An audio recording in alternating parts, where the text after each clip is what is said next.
Good morning and welcome to News at 8 on ConsumerHallaTV. I am Iremofe Koforola.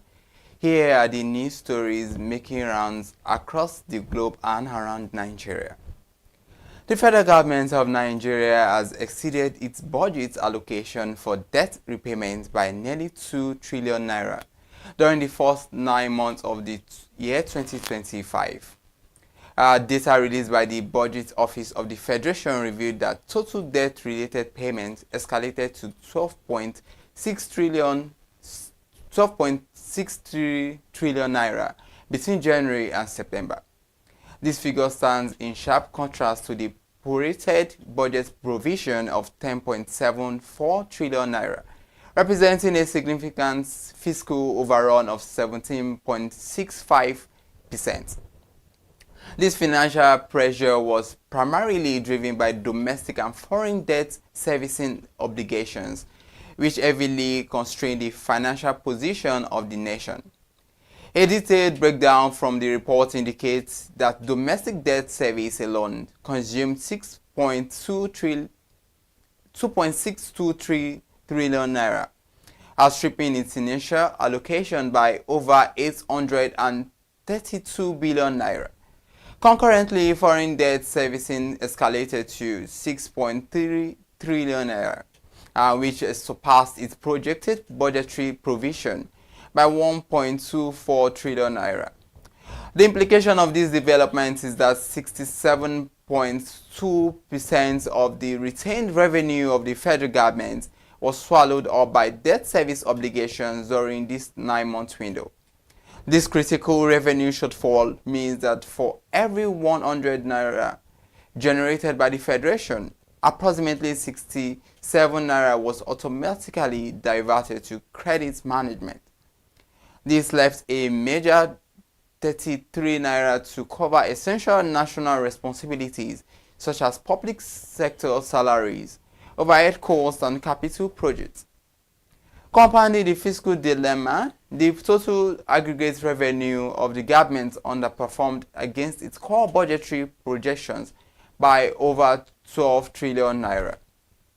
The Budget Office of the Federation attributed this structural weakness to persistent shortfalls in oil revenue despite recorded improvements in non-oil revenue collections.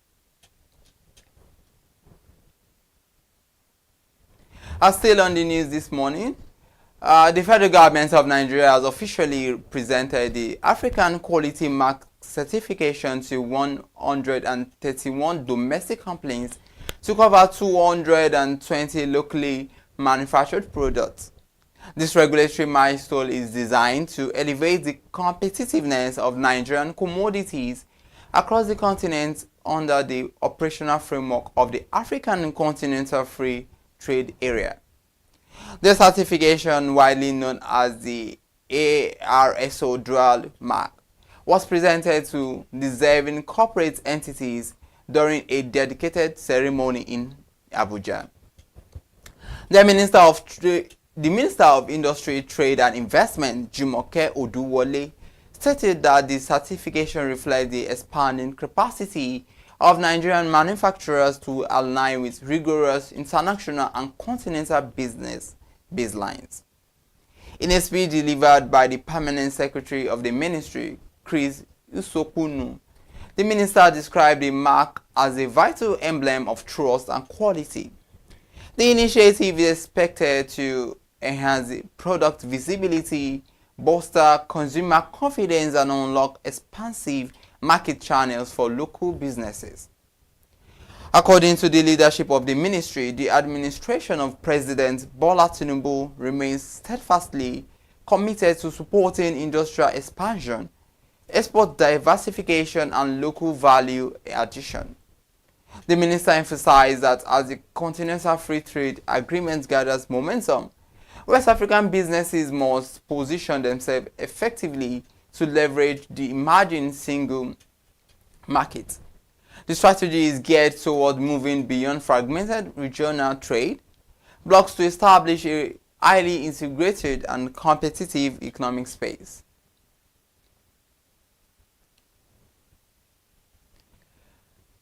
And with other developments, the certified organizations are now legally empowered to display the Continental Quality Seal on their products to drive sustainable industrial growth.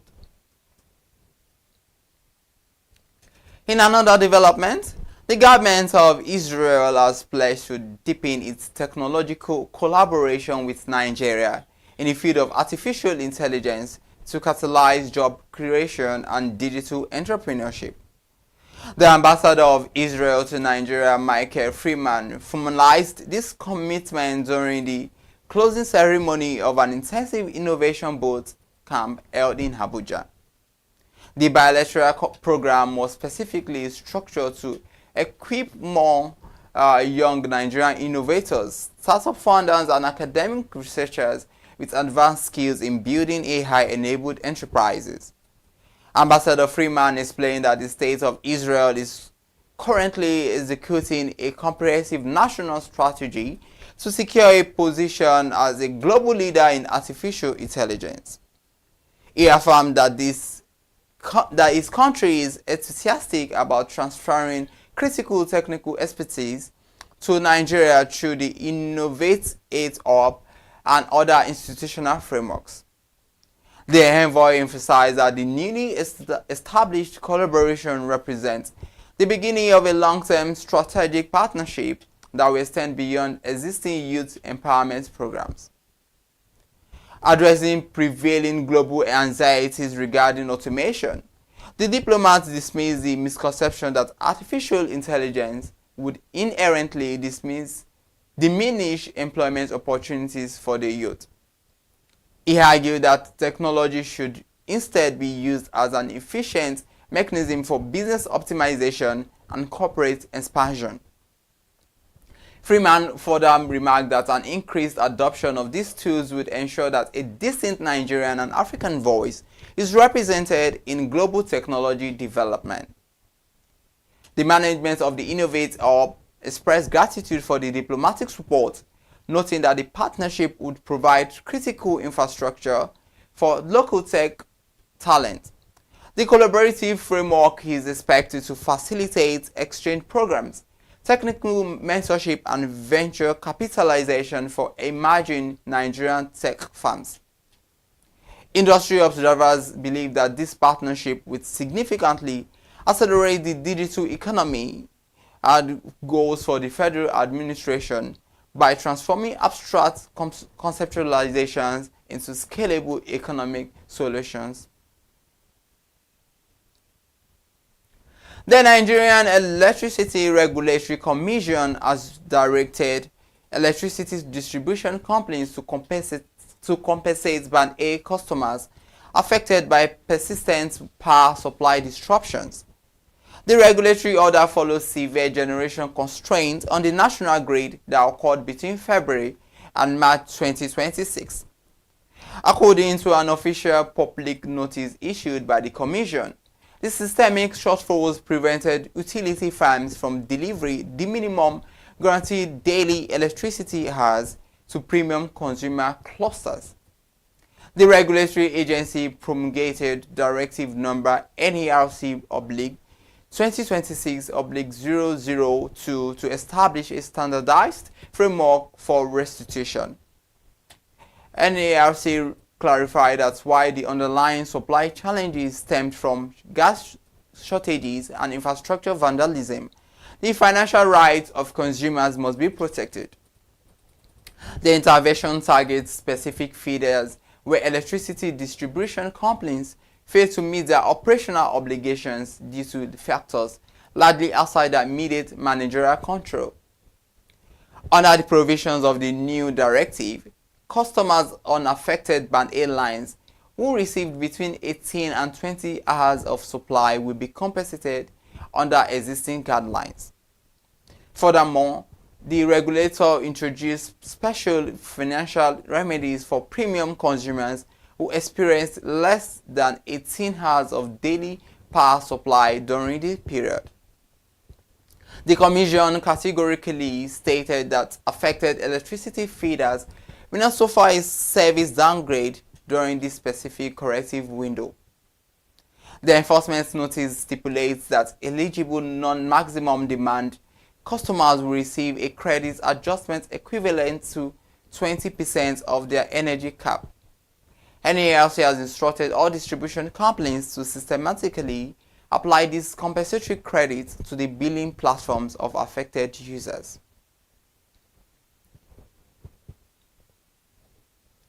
And still on the news, the federal government of Nigeria, in partnership with international development organizations, has inaugurated a public campaign to eliminate misleading nutritional claims regarding dairy products. The initiative, designed and designated as the Choose Milk campaign, was unveiled in Lagos through a joint coalition comprising the European Union and the Danish Dairy Board. The corporate alliance also features active participation from the Federal Ministry of Health and Social Welfare and the newly created Ministry of Livestock Development. The primary objective of the public awareness campaign is to educate Nigerian consumers on the structural differences between authentic dairy milk and food creamers. Stakeholders raised concerns that many families are frequently misinformed by deceptive marketing techniques, leading to poor dietary decisions. The campaign seeks to improve grassroots nutrition literacy by providing verified scientific facts to households, educational institutions, and community health advocates across the country. The senior project manager at the Danish Dairy Board, Lars Jensen, stated that not all commodities sold within the dairy section offer identical nutritional value. He explained that ordinary creamers lack the essential micronutrients and vitamins inherently present in natural dairy milk. Jensen stressed that the campaign emphasizes transparency and clarity with the ultimate goal of driving positive behavioral changes in the purchasing habits of the Nigerian citizens. The federal ministries involved in the project emphasize that addressing malnutrition requires a multi-sectoral approach that blends policy enforcement with consumer education. Public health officials noted that the proliferation of no-nutrient substitutes complicates national efforts to combat stunted growth and mineral deficiencies in children. Through this strategic intervention, the coalition plans to implement strict labeling standards and host regional workshops to safeguard public health. The Central Bank of Nigeria has adjusted the maximum foreign exchange remittance limits for offshore tuition payments to $25,000 per semester.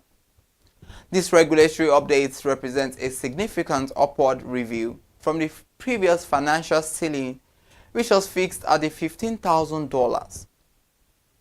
The new operational directive is detailed within the 4th edition of the Central Bank Foreign Exchange Manual, which was officially made public by the banking regulator. The revised policy stipulates that tuition payments for verified undergraduate and postgraduate academic programs abroad can be processed seamlessly through authorized dealer banks. Prior to this intervention, Nigerian parents and guardians faced severe orders due to the restrictive $15,000 cap, and which was limited to 2 semesters per session. Under the new arrangement, applicants are required to submit Form A along with genuine admission letters and international passport biodata pages. The financial manual clarified that student maintenance allowances will continue to be administered independently of core instructional fees.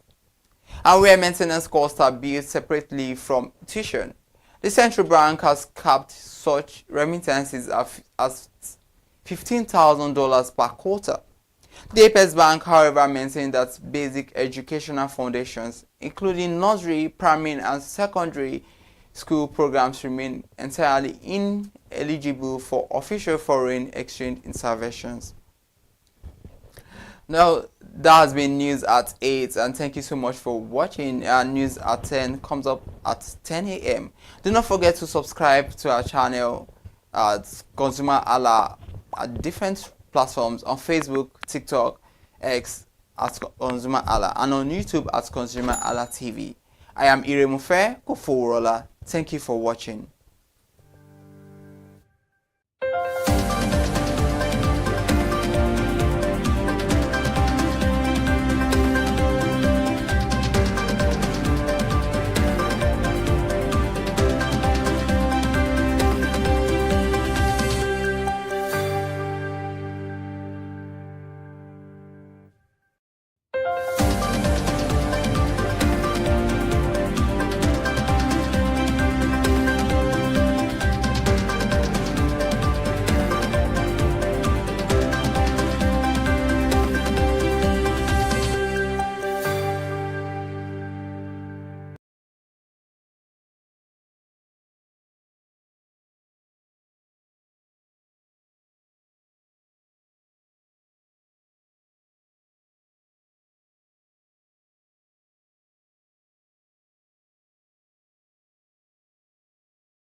To celebrate across the country as Muslims celebrate the Eid al-Kabir festive season nationwide, and as expected, motor parks become busier during the festive period as many Nigerians travel interstate to celebrate with their family and friends. Hello consumers, it's another episode of Market Today on ConsumerHallaTV, and today we are live at Berger Park. Today we are here to check out the current prices of transport fares in this park. We are here to check how much it costs to travel interstate, what is the major determinant of transport fare and its increase, and despite the security challenges in Nigeria, how willing are the drivers and passengers willing to travel interstate? My name is Peace Nwoke, and this is me on Market Today for ConsumerHallaTV. Come with me, guys. Let's go check the situation on ground.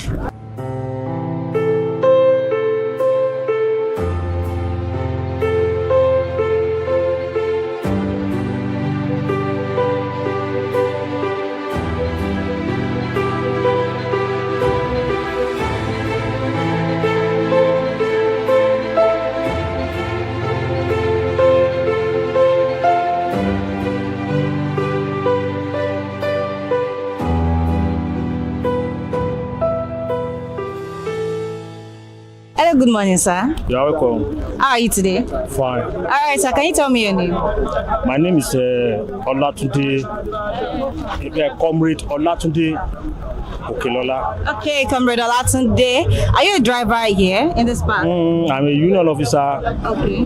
At the same time, a driver. A driver. Okay, so which route do you normally ply? Where do you normally travel to? We normally travel from Lagos to Ibadan. Okay. From Ibadan to Lagos. Okay. That's our major route. Yeah. Exactly. Okay, so how much is the transport fare from Lagos to Ibadan? Transport fare from Lagos to Ibadan. Yes. You know, when you talk of transport fares, yes, there's a lot of factors exactly that affect transportations now. Yes, yes. The fuel.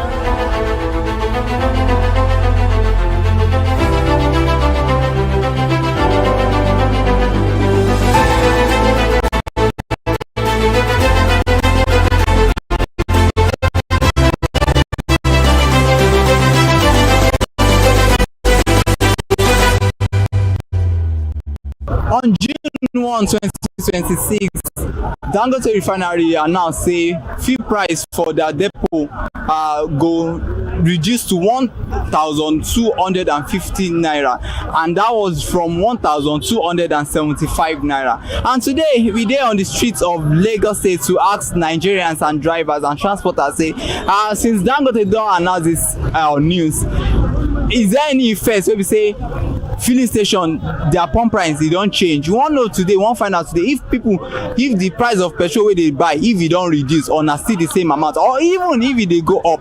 Join me today on our market today as we go dey interact with residents of Lagos State and drivers. My name is Advocacy, and our market today onto ConsumerHallaTV. Come together, may we enjoy the episode together.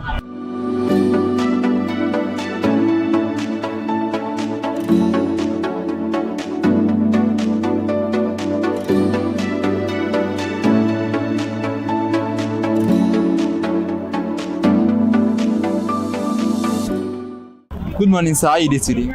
Good morning. Wetin be the name? Nathaniel. So you don hear for news say Dangote don reduce the price of petrol for im depot? No be today, we have been hearing the news. But when we go to filling station, the price still remain the same. There is no change in pump price. It's still 350 naira, 320 naira. So there is no change in fuel price. Despite that, we have been here saying Dangote have reduced the price, but in filling station there is no difference. There is nothing change. Okay, so you say it's na still 1,350, 320. That's what they have been selling it. Okay, now why do you think say all these filling station, why you think say they never comply to change their pump price? At time when we go there, at time I used to ask them questions. Why is this fuel increase every day? Some of them will tell you that it's from the marketer, it's from this also thing. The later we even hear during that Iran war that maybe because of the Iran war, all the tanker, all the crude oil they buy from Iran because of the war, say all the road has been blocking. Okay, up to now, Iran war has gone. They have already them with USA. They have already have an agreement. Everything have set up to now. Say after the Iran war, they have said to say all the fuel price will come down. Up to now, there is no difference. It's still the same price. So I don't really know. Maybe it's Nigeria politics how to do their correction way. They have been all those who don't understand at all. Okay, now you know say everything now government suppose they enforce all this thing and to ensure say marketer they comply. So how you think say they feel ensure say filling station they comply to that?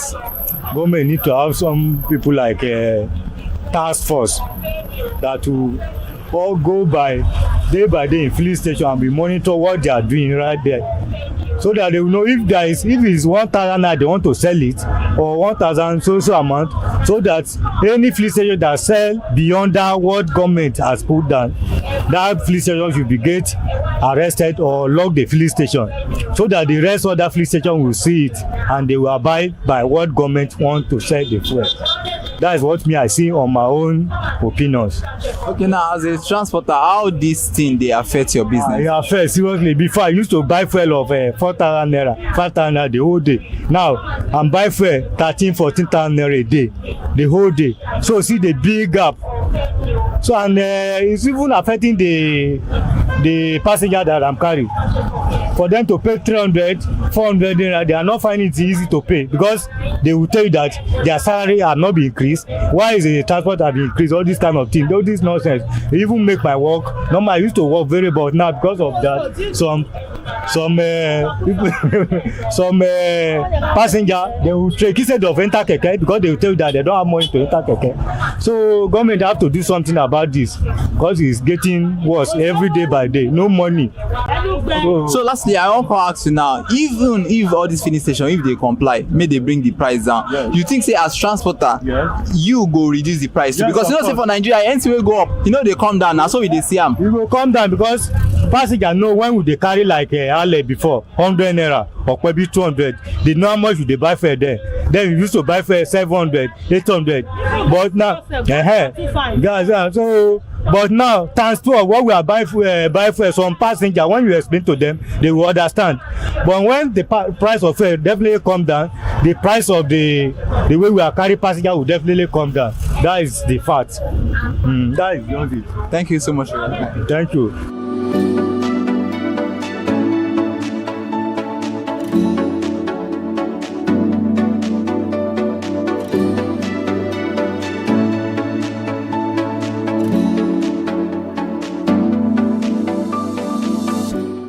Good morning, ma. How you doing? Good morning. I'm fine, thank you. Wetin be the name? My name is Mrs. Ogoyinka Oluwaseyi. So I want to ask you, you don't hear any information or you don't see for news say Dangote refinery don't reduce the price of their fuel for their depot? Yeah, I heard about it like a week ago or thereabouts, or 2 weeks ago, that Dangote is trying to reduce the costs of petroleum. Yeah. So as Nigerian wey dey stay for Lagos, you don't see any filling station where we say their pump price or the meter, the price, if it don't change? Well, I'm a Lagosian and I've not seen any filling station around that have really reduced the price. It's still over 1,000 plus, 1.3 per liter. It's still on the high side. So the law probably the information has not been implemented yet. So if they look am now, how much exactly wey be say they buy the price? Say 1,213. Is there a specific price wey be say they buy am? 4 months ago, how much did they buy am, and now how much did they buy am? We all know that the thing have increased. Not now. It has started since a month ago, and since then it has been on 1.2, then gradually 1.3. Okay, so as person wey dey stay Lagos State, you know say if fuel affect transportation, e go affect every other thing. So how the thing come dey affect you as person wey be say you be commuter, you dey go out every day, dey come, how e dey affect you personally? Well, we all know that transportation is a very important aspect of life. You need to move from one place to another. Whether you're a working class or you're a business person, corporate person, you still need to move. So mobility is necessary. It's a necessity.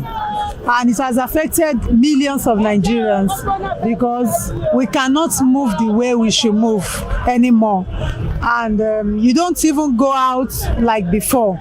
You're going out now depends on your appointments because of the cost. The transportation cost is on the high side. The transporters have increased their tea fare. So because they have increased their tea fare, you need to plan your movements. You need to maybe book an appointment before you go out. You must have a reason. Not like before, people want to go out, you just want to go out for fun. You understand? To check on friends, to hang out, all those ones, they are no more. It's strictly business. Probably appointments or invitation. So it has really affected a lot of us, even business owners too. When you calculate your transportation and the business, the profits, obviously the transportation have taken 70% or 60% of your profits. Likewise, the salary earners too. Once the salary is paid, the transportation have taken care of 70, have taken 70 off their money. So it's affecting both the workers, the business people, and even students. Yes. Now when you come look at since Dangote don talk say they reduce price, but filling station you see say the pump price e never change. Why you think say this thing never reach point where say filling station go change the pump price? Well, I think they have to implement it, and they need to kind of take a step. I would advise they go for enforcement. There must be an enforcement team to go around and then enforce the law, because the law must take its place, and the fact that he has announced it should be implemented. So people should see the change or the difference in the petrol price should be controlled. So for now, I think the best thing that Dangote can do is to enforce it by asking the police or whoever is in charge of the petroleum issues to go around enforce the new price, and also it should be able to supply so that everybody will have access to petrol. There will be no hoarding and there will be no problem on petroleum. So if they want us to be happy, they should at least take one out of all the problem off. If it's this petroleum, everybody will be glad and happy that petroleum have reduced and now we can buy it at a reasonable price. So the enforcement agency should work on that. They are also government agency. They need to go around from one filling station to the other, not only in Lagos State, every other state. Thank you. Yeah, so lastly, I go on ask you now, if the price of petrol was to come down, how much you think, say, you personally go like when you say may it be? Well, it can't go back to those days anymore. I've bought it for 40 naira per liter before. I've bought 86 naira before. I've bought one something or 200 before. But now we are in a new Nigeria. This is new Nigeria. So we can't expect it to go back to those prices again. But I think Nigeria will be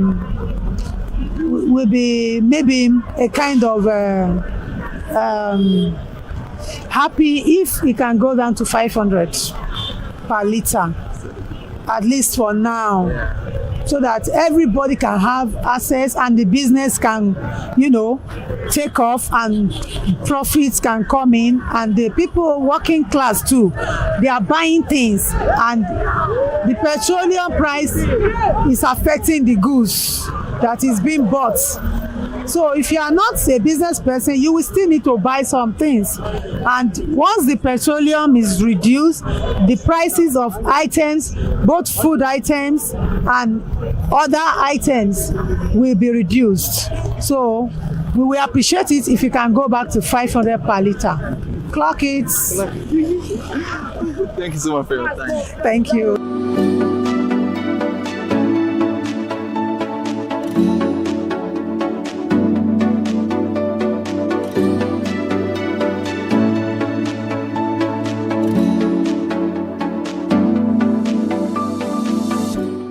Good morning, sir. How are you doing today? You are welcome. No problem. I give glory to God because I'm still alive.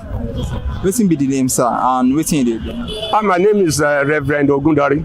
Okay, sir. Yeah. Okay, are you a transporter or just a resident for Lagos State? I'm a transporter. Okay, sir. So we hear say for Dangote, they talk say for about 2 days ago say they don't bring down the price of petrol for the gantry. So one year say if you hear about this information and if you see say any filling station, they don't reduce the price of their petrol. Yeah, that's what I said earlier. That this morning I bought a petrol for 1,325 naira per liter. So there is no, they have never reduced the price. Instead, it's even going up. Sure, you know that the price is not even uniform. What Mobile is selling is different from what MRS is selling. What MRS is selling is different from what Total is selling. So there is no, it's not uniform and no control. So they do things the way they want it to profit themselves and make life difficult for citizens. So that one means say even if Dangote reduce the price, that one means say for filling station, chances they say they no go reduce the price. They won't. The reason is that even if it's only government that can compare the filling stations to reduce their price, and if they compare them to reduce the price, they will tell you that the one they received before the announcement has not until they finish selling that one. But if they said they wanted to increase the fuel, they would tell the people that wait to the one that I received when fuel was 1,100. I will finish selling it at that rate. Immediately they will start adjusting their pump. You can see how we are punishing ourselves. How they make life difficult for ourselves. And now everything we don't have government. I'm very sorry to say we don't have government. We don't have government.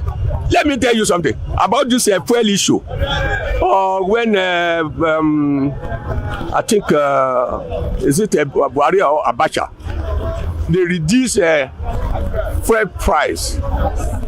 Could you believe that? You can never, no station, filling station can adjust its emitter until NNPC officials comes to come and do it.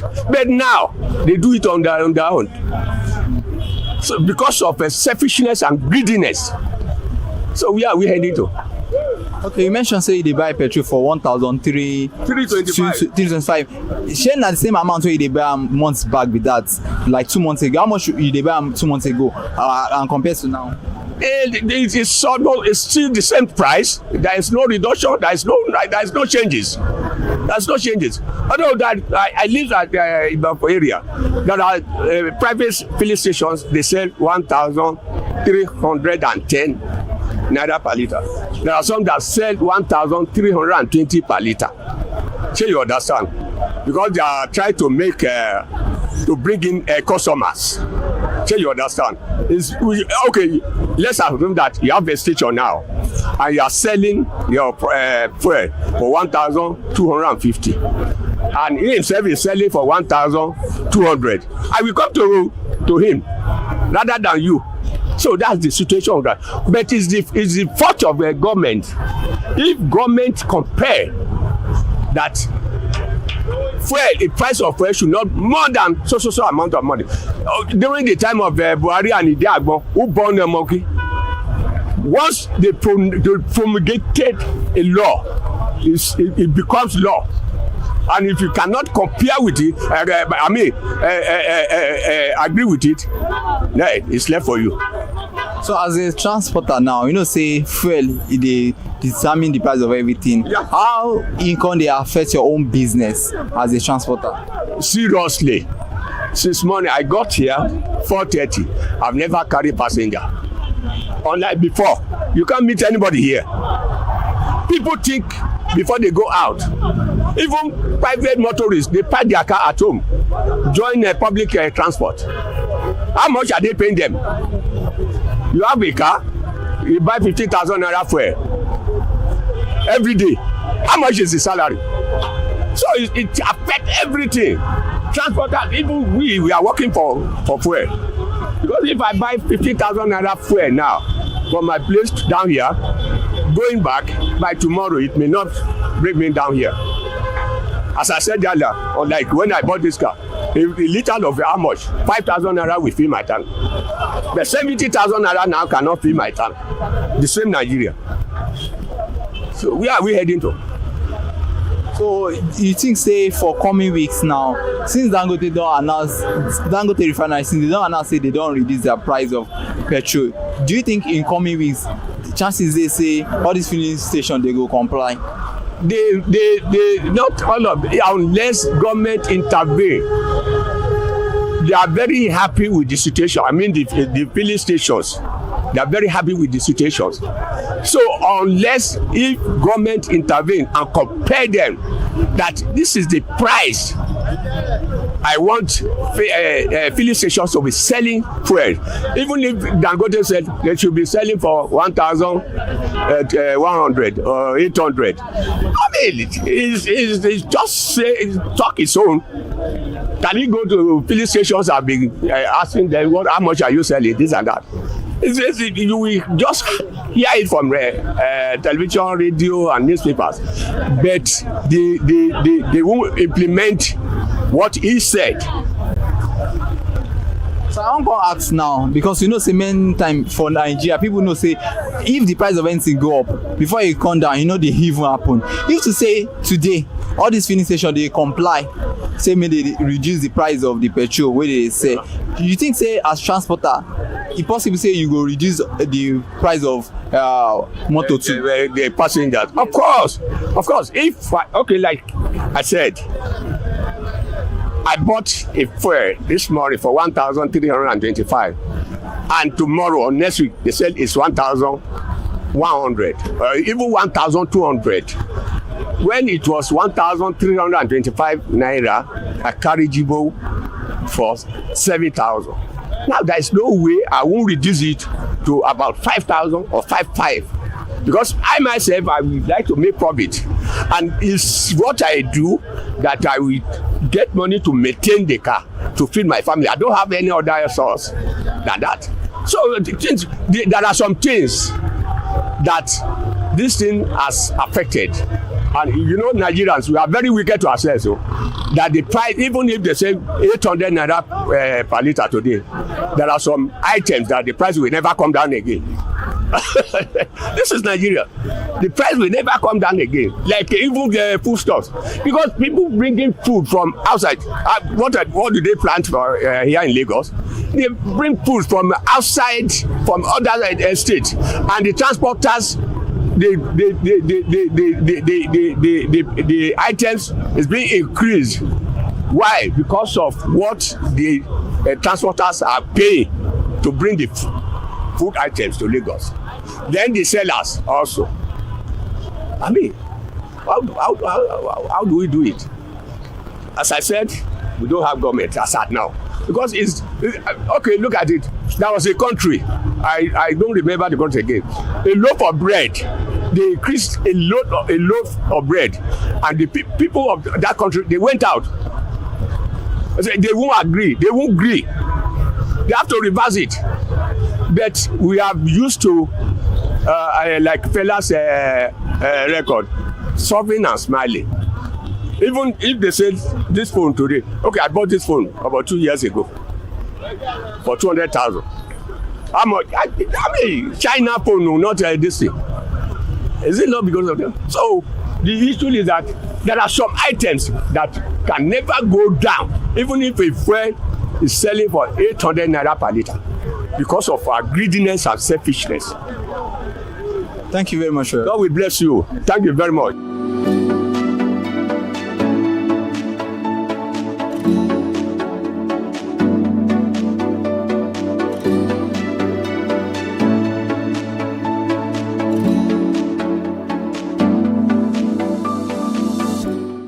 Ẹ káàárọ̀ sà, báwo ni sà? Kò sí wàhálà o, ẹ káàárọ̀. Kí lorúkọ yín sà? Orúkọ mi Kọ́láwọlé Ibrahim. Okay, gẹ́gẹ́ bí awakọ̀, ṣé ti gbọ́ pé Dangote refinery ó ti gbé owó epo wálẹ̀? Epo tẹ́ ń sọ̀rọ̀ lórí rẹ̀ yìí, àwa gọ́gọ́ tá a jẹ́ onímọ́tò, ó affect wa too much. Orí epo yóò rí báyìí tẹ́lẹ̀. Tí a bá ń ṣiṣẹ́ wa láti Òyìnbó sí Ìkẹjà tẹ́lẹ̀, àti epo wà ní 85, 80 kìíní kan. A ń lo epo 8,000 naira, 9,000 àtòyìnbó dé Ìkẹjà. Àmọ́ sì ń báyìí tí epo ti di 1,330 naira, 1,350 naira. Epo ti gara jù fáwọn àgọ́gọ́dẹ́ pé a ti ṣiṣẹ́ gan-an. Gbígbà pé epo là ń sìn, lédè kan epo là ń sìn. Wọ́n ní ká máa ra epo 16,000 gókò ọmọ ẹyọ kan, ìyá fẹ́ fi pa, ìyá fẹ́ yọ nídìí ìfà. Ó sú àwa náà. Àmọ́ gbàdé pé kò sí méjì kò dẹ̀ sọ náà mí. Kí ni a fẹ́ ṣe? Ilé ká kàn máa lè jẹ. Bóyá fúngbà díẹ̀. Ilé ká náà máa lò bẹ́ẹ̀ bó ṣe jẹ́ nìyẹn. Okay, ṣùgbọ́n ní nǹkan bí ọjọ́ díẹ̀ sẹ́yìn, Dangote sọ pé láti dépò wọn, àwọn ti reduce the price of petrol. Àmọ́ ṣé ẹ̀yin rí pé bóyá ẹṣẹ́ gbọ́ níròyìn àbí iṣẹ́ rí any filling station tẹ́ pé owó epo yẹn wálẹ̀? Ṣé rí bẹ́ẹ̀ rárá? Èyí tí mo kàn rí bẹ́ẹ̀ náà ni pé ọkọ̀ ọ̀rá sún wálẹ̀ díẹ̀ bí kan kó dín 500 naira. Ọ̀tọ̀ nǹkan tá a kàn níbẹ̀ náà nìyẹn. Bí ó dẹ̀ náà kan wálẹ̀ díẹ̀ níta rí nìyẹn. Okay, so nǹkan tẹ́yìn sọ sí ni pé ó wálẹ̀ ṣùgbọ́n bí 100 naira yìí ló fi wálẹ̀. Okay, nígbà tó ti wá wálẹ̀ yìí nsìn, ìjẹ́ ìyàtọ̀ kankan wà nínú iṣẹ́ awakọ̀ tẹ́ ń ṣe? Kò sí ìyàtọ̀ rárá, kò sí ìyàtọ̀ rárá, bákan náà ni, kò sí ìyàtọ̀. So bó ṣe wá dé pé kò sí ìyàtọ̀ yìí nsìn, ǹjẹ́ ẹ wò pé bí ọ̀sẹ̀ ṣe ń lọ síwájú sí ipò ṣó máa wálẹ̀ sí? Ìyẹn kù sọ́wọ́ Ọlọ́run àtọwọ́ àwọn ìjọba o, báyọ̀ máa wálé báyìí kó lè wálé àlè sọ o, àlè dáhùn. Àmọ́ kí ni wàá ní ìmọ̀ràn tó máa fún ìjọba lórí ọ̀rọ̀ epo yìí? Ìmọ̀ràn tí mo ṣe fún ọ náà ni pé tí ó bá wálẹ̀ ìrọ̀rùn fún àwa náà, tó ìrọ̀rùn fún wa tó bá wálẹ̀ àwa náà fi lè rówó. Àmọ́ láì wálẹ̀ kò sówó àkànwọ́ ọlọ́mọdé iṣẹ́ fún oníṣẹ́. Ẹ ṣe gan fún àkókò yìí. Okay, kò sí wàhálà.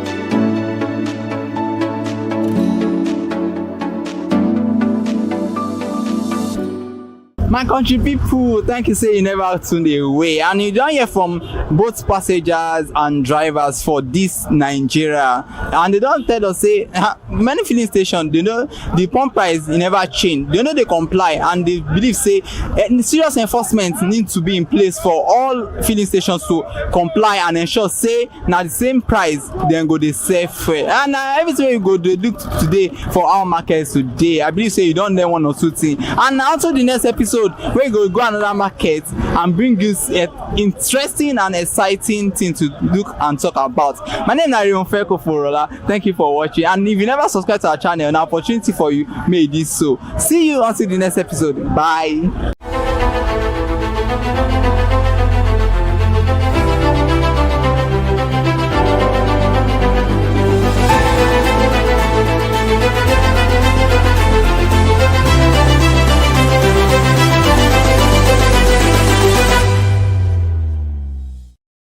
Hi people, my name is Mo Fakorede and I am a filmmaker and a film director, and you're watching ConsumerHalla TV. ConsumerHalla TV is everything consumer advocacy, consumer rights, everything that has to do with consumers. On this TV, you'll watch, you'll learn, you'll be educated, and you'll be entertained. Keep watching ConsumerHalla TV. My name is Olubukola Ozone, a photographer and a social media enthusiast. You're watching ConsumerHalla TV. It's a consumer advocacy TV. If you have a problem, anything, any consumer related problem, just holla at them, just like their name implies, and they're going to get it sorted for you. Keep watching, stay tuned. Thank you very much. Hi guys, my name is Joba Jalabi. I'm a marketing communications professional. I currently lead marketing at Flash Change, a fintech startup. Keep watching ConsumerHalla TV, a consumer advocacy channel. Hello, my name is Sharon Rotimi. I'm an actor and I am on ConsumerHalla TV. Now, ConsumerHalla TV is a consumer advocacy channel. So if you have any issues, consumer-related issues with brands and services, you can reach out to them and they'll be sure to handle it or to cater to you. Thank you so much. Hi guys, my name is Iyebiye Adeton. I'm a film poster designer and illustrator. This is ConsumerHalla TV. It's a consumer advocacy channel. We show content on consumers-based news, entertainment, and all of that. So I urge you guys to stay tuned to ConsumerHalla TV. My name is Anoluwapo Alao, a sales consultant for Star Times Nigeria. This is a ConsumerHalla TV, where they discuss anything consumer needs and get knowledge about anything about consumer. So keep watching it.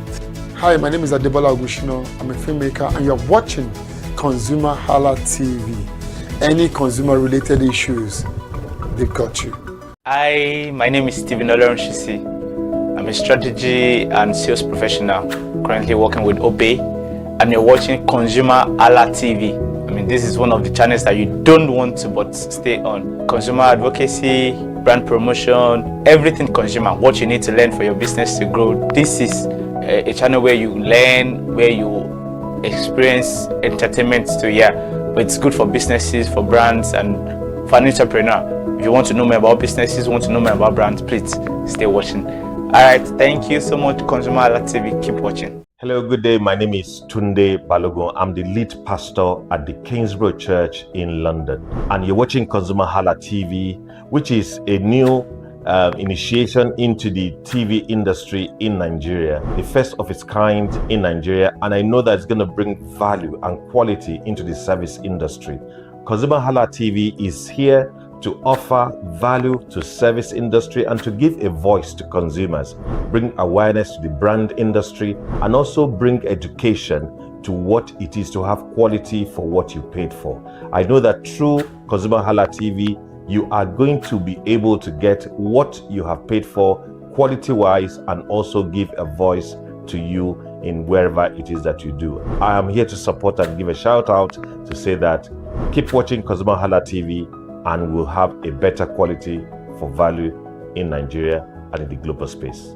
Please continue to watch ConsumerHalla TV because it is here to make things work better for you. It is on this note that I would like to say a big congratulations to the chairman and CEO of ConsumerHalla TV, Pastor Tunde Olufowora, and all the staffs of this great organization. Thank you for what you do. You are making things happen for us, and I pray that God bless you. Thank you. Hello, my name is Toyin Balogun. I'm here to give a shout out to ConsumerHalla TV, #1 platform helping you to shop smart, spend wisely, and live better. Anytime you have any kind of issues with your shopping, or you want to know a very honest review, please contact ConsumerHalla TV, here to help you. And please join the community where we can all make life easy and better for all of us.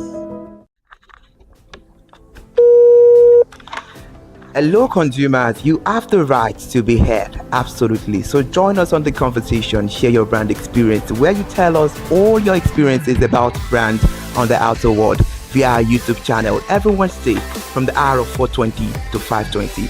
You can watch us via our YouTube channel, ConsumerHalla TV, and subscription is free.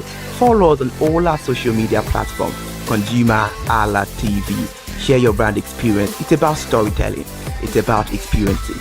Hello consumers, you're welcome to another exciting episode of Consumer Voice on ConsumerHalla TV. I am Matilda Omenai. As you already know, Consumer Voice is a show where we'll be visiting different places in Lagos to check out people's preferences, hear what the consumers have to say about different leading brands that they make use of. Hello, it's your boy here, Iremofeko Foworola, and you know what? They call me the AWUF General Overseer.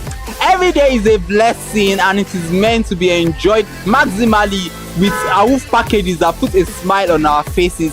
And guess what? That is why this show AWUF is for you. You can get to know about trendy market slashes, promos, offers, and juicy deals that put a smile on your faces, and you can always enjoy them maximally. And you know one thing that is so interesting about this show? It is a blend of English and Pidgin. As I dey run you English, now I go to marry am with Pidgin, make them spicy. So catch me every time on the show to enjoy more about trendy AWUF packages. Peace. Public service announcement. Hello consumers, I am Kikelomo Ajibola and welcome to the Scam Alert segment on ConsumerHalla TV. Scam Alert educates viewers about various scams affecting consumers. We learn tips on how to identify fraudulent activities and provide advice on protecting our personal information. We aim to raise awareness and empower viewers to avoid falling victim to scams. We cover various topics such as phishing, identity theft, fraudulent investment schemes, and many more. You want to catch up on how these scammers invade our lives? Join us every Tuesday by 12:30 p.m. for Scam Alert on our YouTube channel at ConsumerHalla TV. Subscription is absolutely free. And in case you're not following us across all our social media platforms, follow us on Instagram, Facebook, X, TikTok at ConsumerHalla TV. Don't say I didn't do anything for you this 2025. Bye. Welcome to In the Marketplace. We are taking you on a journey behind the scene of Nigeria's most vibrant market, from the sight and sound of the market to the stories of the people who makes it thrive. We will be sharing the untold stories that brings this market to life. Join us as we explore the history, challenges, and triumphs of the market vendors. We will dive into the daily lives of the people who call markets home and uncover the secret that makes this market special. You will get to see the passion, energy, and dedication that goes into making this market success. Tune in to the In the Marketplace on ConsumerHalla TV on Thursday by 11 a.m. to experience the sight and sound. Don't forget to follow us on all our social media and on ConsumerHalla TV. I am Elizabeth Abefe. Hello fellow consumers, are you looking for a program where we give analysis about brand and a program where we project the voice of the consumer? Join my team and I on Consumer Analytics and Resolution Box by calling on the program to get your issues resolved. And in case you are wondering where Consumer Analytics and Resolution Box will be showing, please join us on our YouTube channel at ConsumerHalla TV. Subscription is free by 2 p.m. to 4 o'clock p.m. every Mondays and Wednesdays. Consumer Analytics and Resolution Box will be airing and will be here to provide you any information on brands and also issues that you have pending for us to resolve. Also follow us across all our other social media platforms, Instagram, Facebook, X, TikTok at ConsumerHalla TV. And that is why at ConsumerHalla TV, You deserve to be heard. Hi everyone, I am Iri Ayomikunle Eke. Join me live on Perspective every Mondays to Friday from the hour of 9 to 10, where we have meaningful and engaging conversations about all the burning and pressing issues making the round. Issues related to our economy and consumers. It's conversing, it's relatable, it's beyond interview.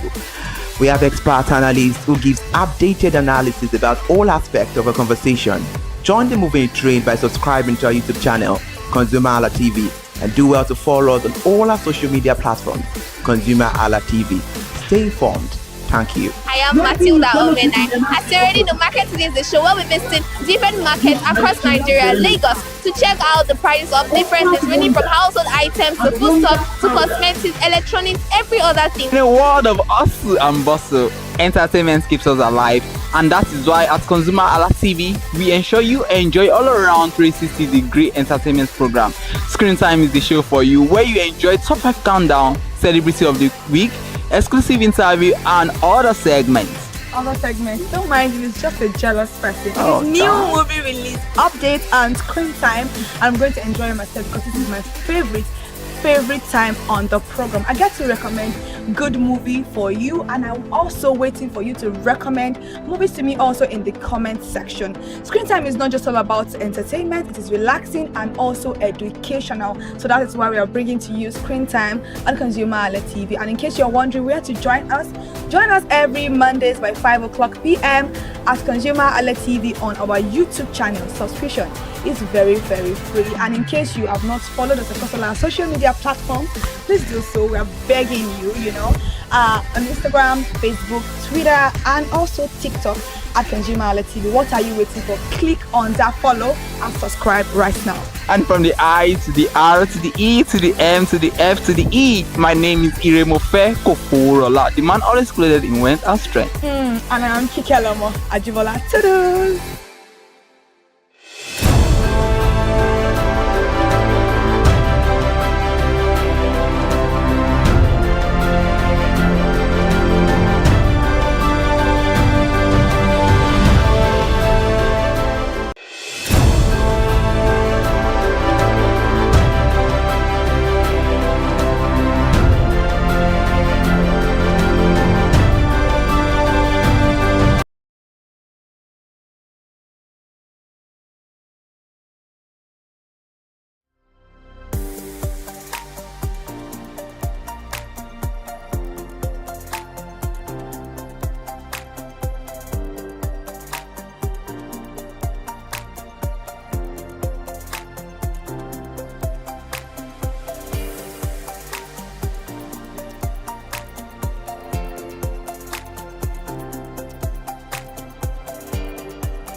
welcome to Perspective, the program where we go beyond the headlines to examine the policy, investment, and decision shaping Nigeria's future. I am Irehayomi Konleke.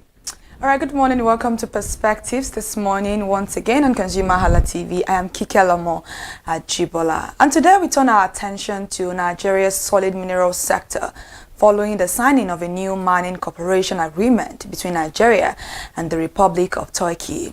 The federal government recently signed a memorandum of understanding with Turkey aimed at strengthening cooperation in mining exploration, technology transfer, digitalization, capacity building, licensing systems, and investment promotion. The government officials described the agreement as a strategic step towards diversifying Nigeria's economy away from oil and unlocking the enormous potential of the country's mineral resources. And we all know Nigeria is blessed with vast deposits of lithium, gold, limestone, and several other valuable minerals. Yet, despite this abundance, the mining sector contributes only a small fraction of the nation's economy. And for decades now, challenges such as illegal mining, poor infrastructure, insecurity, weak regulation, environmental concerns, and limited investment have prevented the sector from reaching its full potential. Supporters of the new partnership believe it could attract investment, create jobs, strengthen local capacity, and help position Nigeria as a major player in the global minerals market. Critics, however, argue that Nigerians have heard similar promises before. The question whether foreign partnership truly benefit the ordinary citizens or simply create opportunities for a few while local communities as they continue to bear the cost. So today, a sensitive question we ask: can the agreement transform Nigeria's mining industry, and will the local communities benefit? And can Nigeria avoid repeating the mistake made in the oil sector? And most importantly, will this still create real economic opportunities for Nigerians? And to help us answer these questions, we're joined by Mr. Emmanuel Amoa Dakwa, economist and partner at CCAT Global. Good morning, Mr. Emmanuel. Thank you for joining us.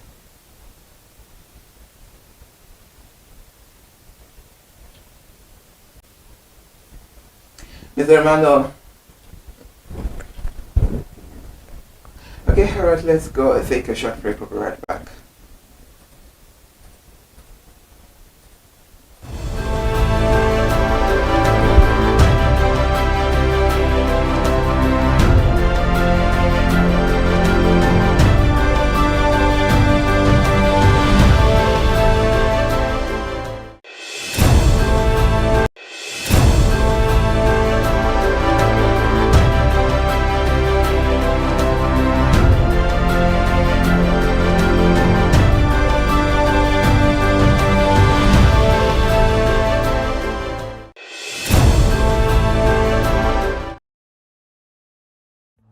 My name is Tunde Olufowora.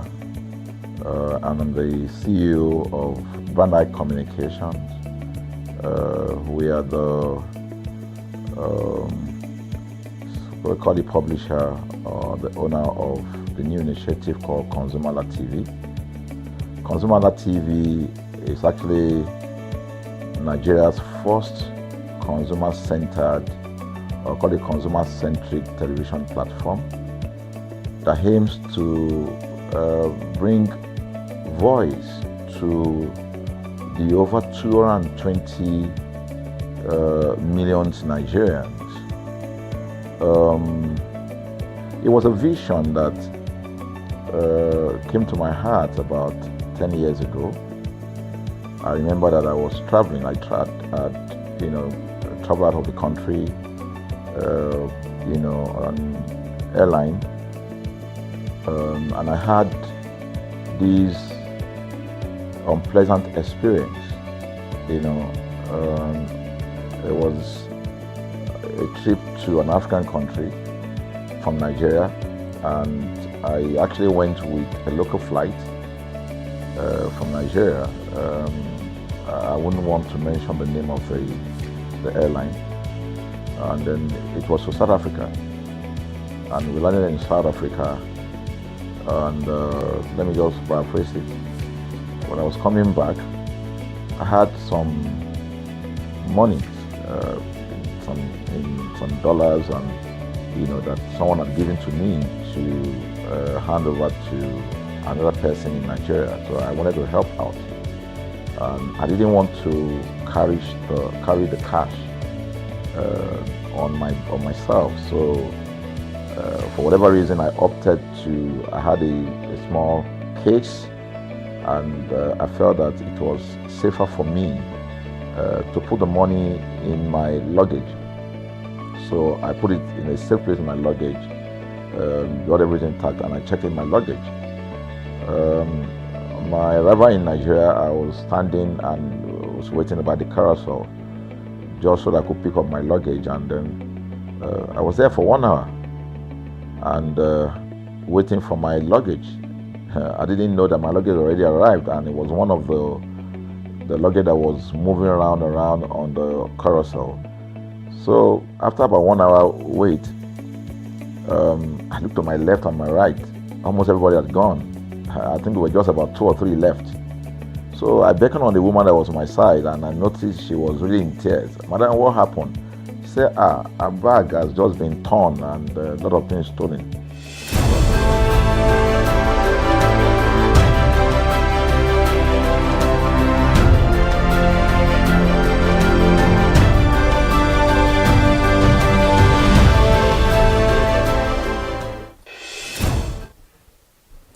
All right, Mr. Emmanuel, thank you for joining us on the conversation this beautiful morning.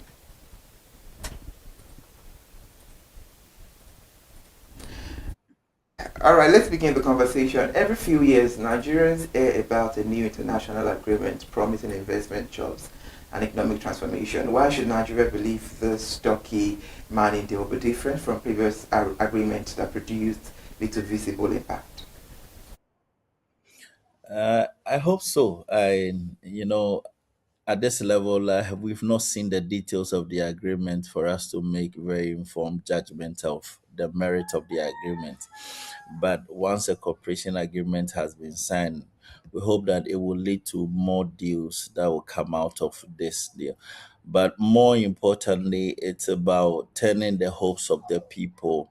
As you have in your question, you're asking that should Nigerians be happy about this deal because every now and then they hear about international agreements, but it doesn't really translate to development. But we hope that things will change, and that is why policymakers should be mindful of how they translate mining deals or any other deals to development so that it will inure to the benefit of the people and it will inure to the development of citizens of Nigeria. All right, Mr. Emmanuel, we all know that Nigeria possesses enormous mineral wealth, yet many communities located in mineral-rich areas remain among the poorest in the country. Is Nigeria suffering from a resource blessing or a resource curse? We want to know from you. I wouldn't want to classify whether it is a resource blessing or a resource curse. Nigeria, we have seen the data for the past 3 decades has been heavily dependent on crude oil. But the big question is, has crude oil been able to deliver the level of development that Nigerians need? And that is why that is accounting for the question that you are asking. But I will say that whether it will be a blessing or it will be a curse, I think African leaders past experience and minor deals on the continent are now heavily tilted towards beneficiation, whereby African countries don't want to just produce mineral ore, but they want to add value to the minerals that are being produced so that we'll be able to retain a lot of, income on the continent, create a lot of jobs, and transform the lives of people. And so I wouldn't want to classify whether it is a resource blessing or a resource curse. I don't have any data to whether say it is a curse or a blessing. But all that I want to say is that mining deals have changed, and African countries are no longer interested in just producing mining ore, but they are just mineral ore, but they just want to add value. So whether it is lithium, gold, manganese, bauxite, it's all about adding value on the continent and also being partakers of the end value produce, so whereby so that you'll be able to generate a lot of income for African countries.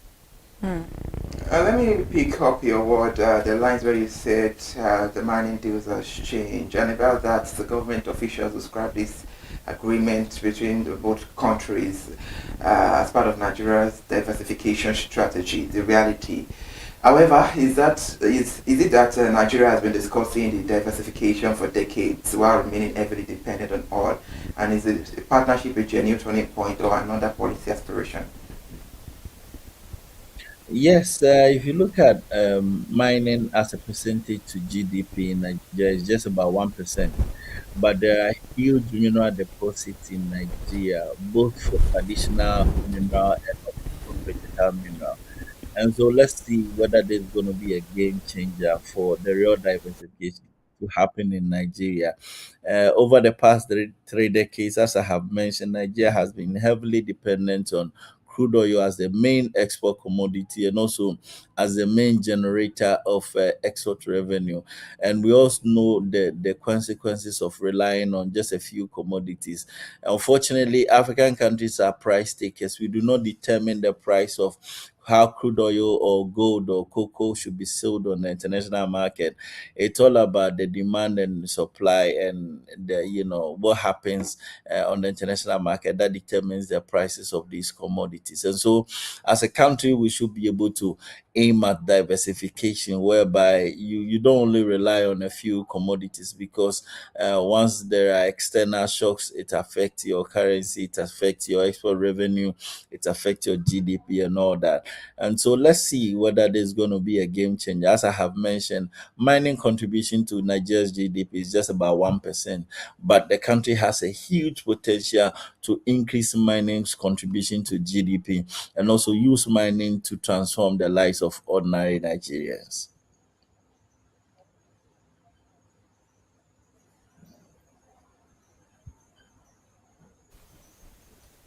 Okay, Mr. Emmanuel, and you made mention of something affecting everybody in the country. No matter what, no matter how little a policy is, it affects ordinary Nigerians, political elites, investors, even local communities are all affected because it's just not about just one person. It's a chain that is attached to every sector in the country. But when ordinary Nigerians hear about foreign companies entering strategic sectors, many immediately wonder who benefit first. The country? Is it the local communities or the investors themselves or political elite? Is that concern actually justified, or we should just, sit back and watch what's really going to happen? It is a justified concern, especially when commodities are located in localities where they don't see any kind of benefit. And I think African countries have learned the lessons from the past. And let me use Ghana's case as an example. The recent lithium deal with Rari DV. Now, as part of the deal, not only were they going to pay the royalties, the corporate tax, but there is also a component of revenue that will be allocated directly to the community where the commodity is located.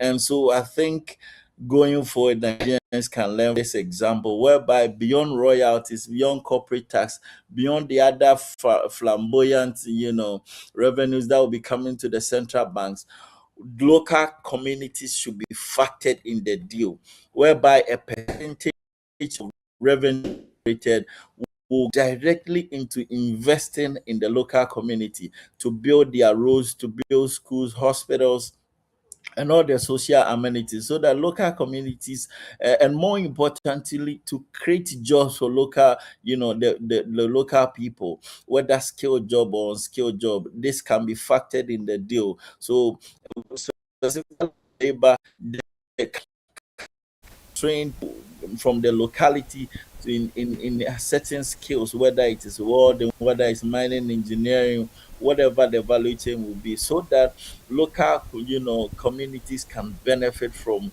resources that are mined from their locality. And it's not only about just money sent to the central government and they don't even see the benefits of the monies that are sent to central government. So that is an example that I have given in Ghana, whereby beyond the royalties that are paid to central government, local communities are factored in the deal so that they will be able to see the level of investment and change. That's great. We all know that when it comes to Turkey, Turkey is very, very blessed, especially when it comes to the mining deal. Absolutely, they're very perfect about it. And Turkey is expected to provide technical expertise and investment.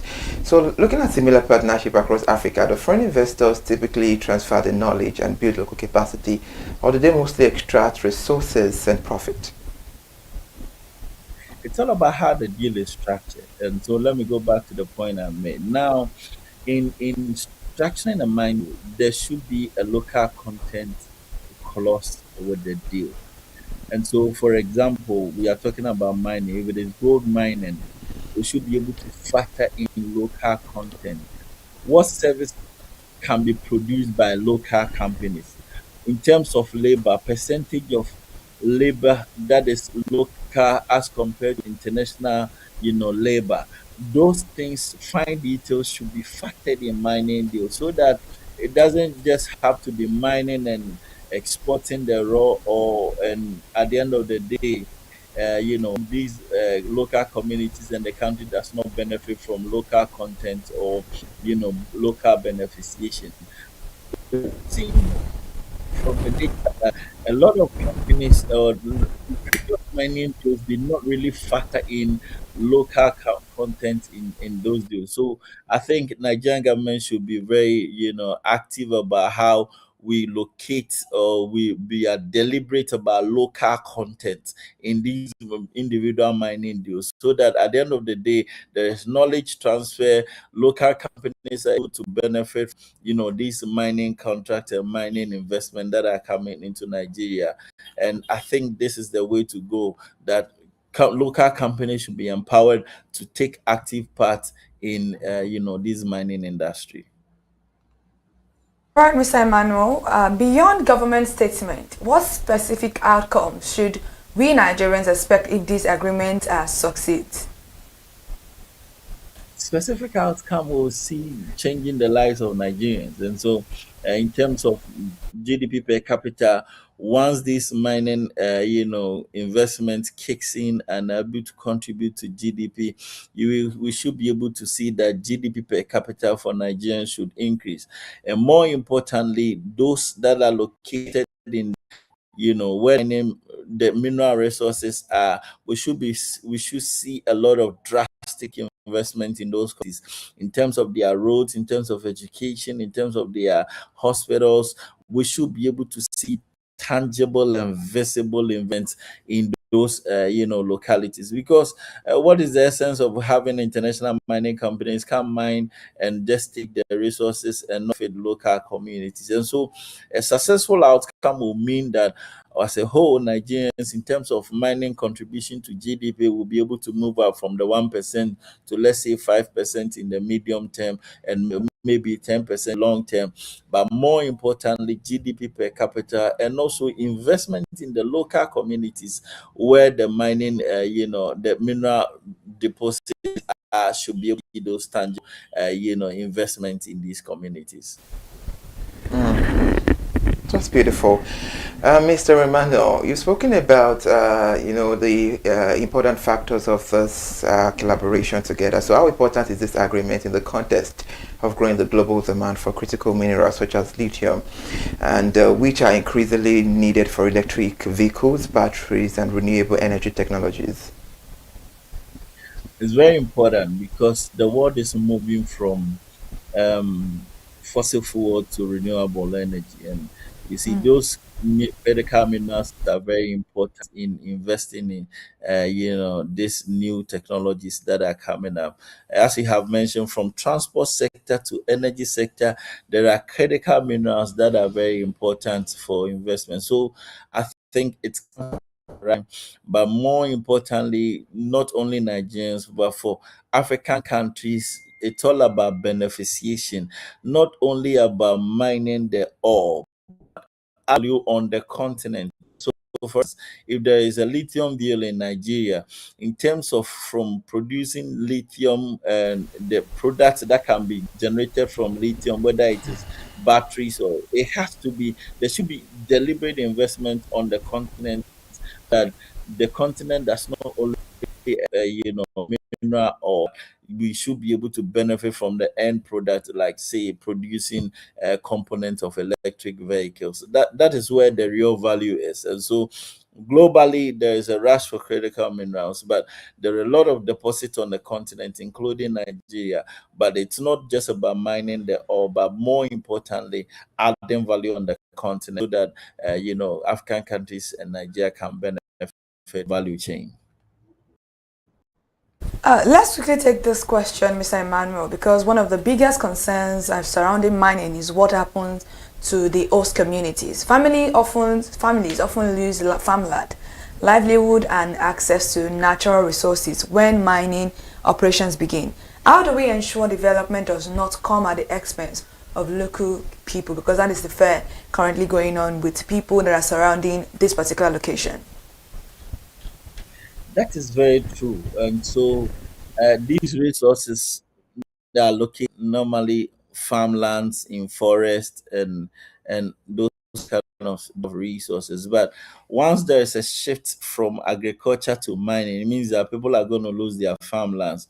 What is the strategy by government and these mining communities to relocate? What should happen is that once there is a mineral deposit located at a particular location, after doing the mapping, you should be able to do relocation, set up new communities for them, build houses for them with the water, roads, and all that, so that beyond they have lost their family. This is what they have been relying on for many years, from generations, to feed their family.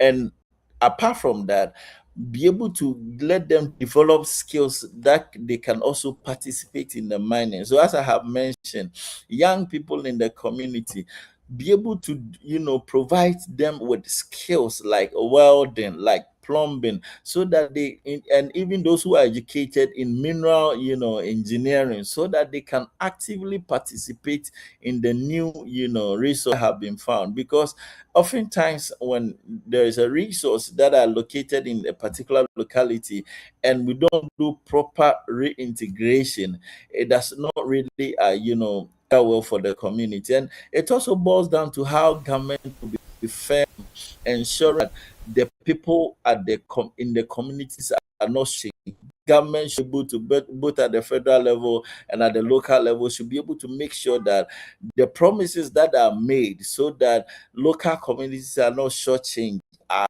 they are obeyed and fulfilled, so that they are not shortchanged, because they are going to lose their source of livelihood.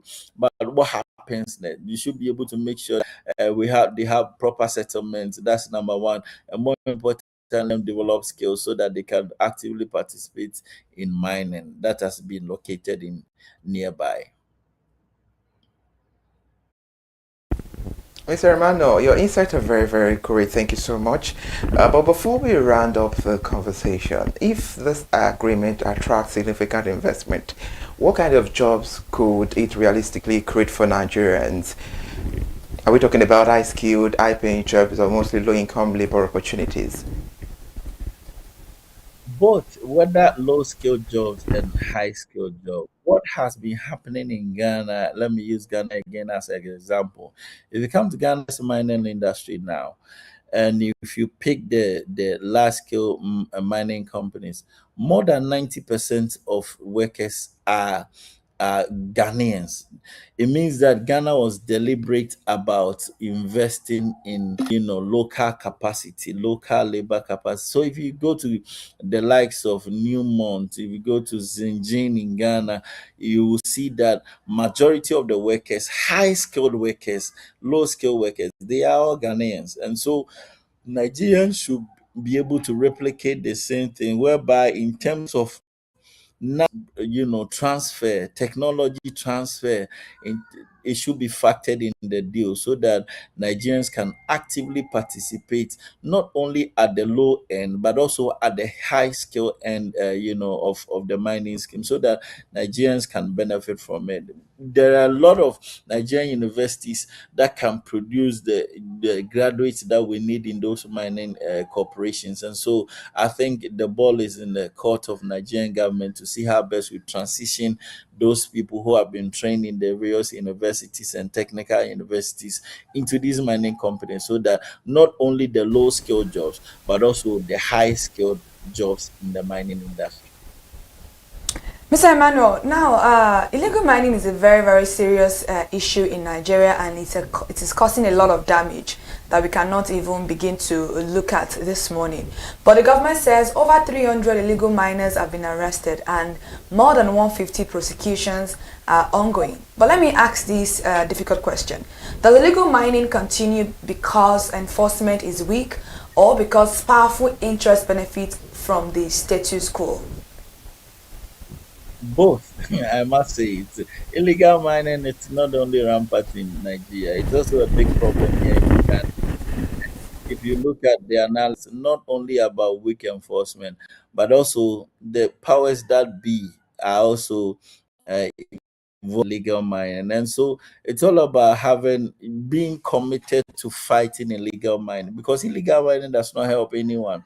It destroys the environment, it destroys forests, it destroys water bodies. People lose their livelihoods as a result of illegal mining, and so it's all about finding solutions to the illegal mining. Beyond the arrest, what is going to happen? Are these people going to be jailed or going to be freed after just a few months in jail? And so beyond the arrest, we should be able to see proper enforcement, so that what does the mining code say when you are arrested engaged in illegal mining? And it's not only about those guys that they are going to arrest but there are powerful campaigns behind them that are funding, because those guys can't buy excavators, those guys can't buy champagne machines, but there are powerful campaigns that are behind them. You should be able to crack the whip on the powerful campaigns so that illegal mining can stop. Because once illegal mining stops, we will be able to, as a country, Nigeria, the rest of Africa, will be able to benefit from its local resources. But more importantly, the argument that we also forget is that communities think that they are endowed with specific resources like gold, and so they should also benefit. That is why community mining is very important. There's a model that we are planning here in Ghana, whereby beyond the multinational companies that are mining in these communities, there is a scheme we call community mining, whereby the community members come together, they are licensed to also partake in mining in this community, and with that they'll get their source of income. And so that can be piloted in Nigeria as well, whereby we have community mining that is properly regulated and also managed by local communities, so that they can also benefit from the resources. Thank you so much, Mr. Emmanuel. Your time is well valued this morning. Please do well to enjoy the rest of your day. We hope to see you on more editions to come. Thank you so much. Thank you so much for having me. All right. And that was our guest on the conversation, Mr. Emmanuel Amoadakwa. He's an economist and partner of the CCAT Global, joining us on the conversation about Nigeria and Turkey as they signed the mining cooperation deal. And he made some insight about the opportunities, the investment, or another missed opportunity. Absolutely, Nigeria's mining cooperation agreement with Turkey represent another important step in the country's effort to diversify its economy and unlock the potential of its vast mineral resources. And supporters believe that the partnership could attract investment, create jobs, strengthen technical capacity, and position Nigeria as a major player in the global mineral market. However, questions remain about governance, transparency, environmental protection, illegal mining, and whether ordinary Nigerians will benefit from the sector's growth. As global demand rises for the minerals that power modern technology, electric vehicles, and renewable energy system, many believe Nigeria has a rare opportunity to convert its natural wealth into lasting economic prosperity. And whether this agreement becomes a success story or another missed opportunity, this will depend largely on implementation, accountability, and the government's ability to translate policy into measurable results. We thank our guest again, Mr. Romano, for joining us on this conversation. Still perspective on ConsumerHalla TV this beautiful morning. Let's go on a short break. When we come back, we move to the second half of the conversation.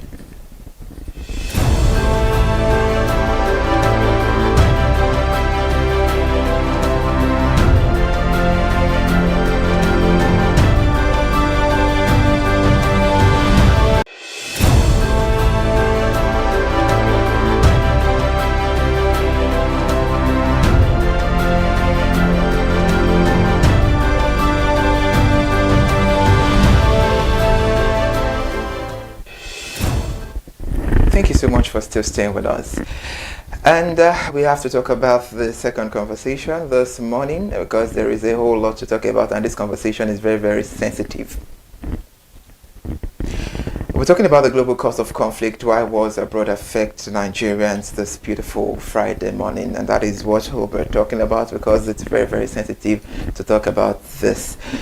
And about that, how the wars happen about the thousands, and talking about that, we're focusing on so many things. How the war happens about thousands of kilometers away, how it affects what we eat, what we pay for, the fuel, the value of our currency, and even job opportunities at home.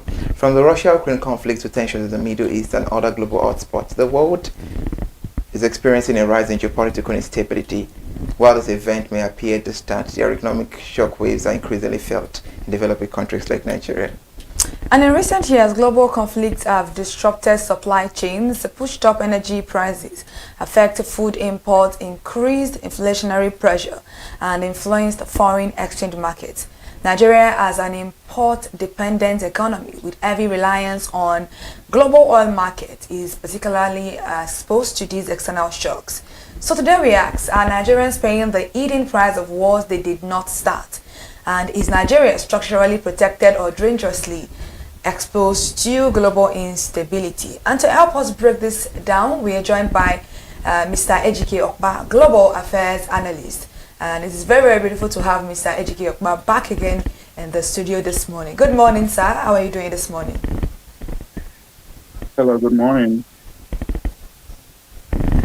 Thank you so much for joining us, Mr. Ejike. So good to see you again. Now, when we say global conflict, how exactly does a war in another continent translate into higher prices in the Nigerian market?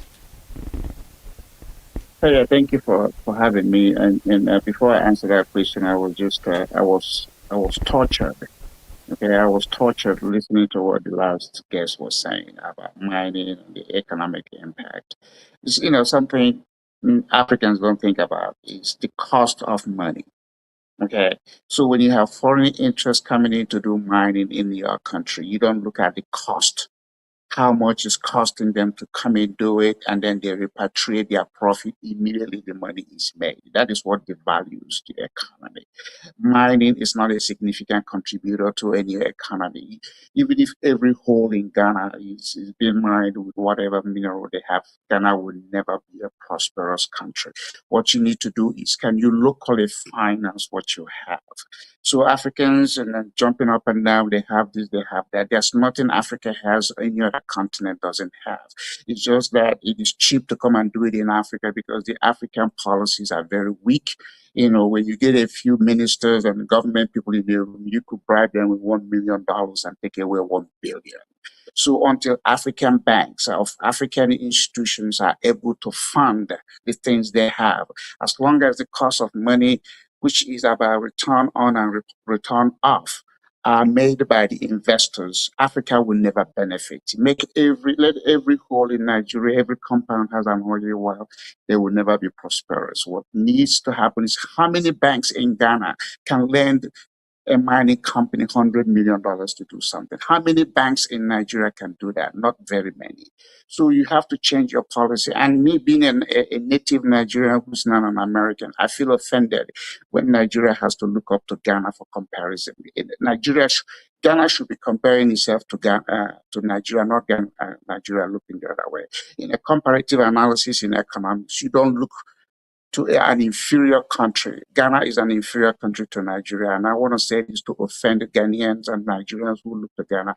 Every country in Africa should be looking up to Nigeria. There's nothing that is in the economic model that a Nigerian hasn't studied. But the thing is, if you copy it, you have the will to paste. So let me put that aside. When it comes to war, you've had the expression of we are all in a global village. Yes, we are, because we are all interconnected in a web. Now, what happens, you still have responsible countries and individual countries in this web.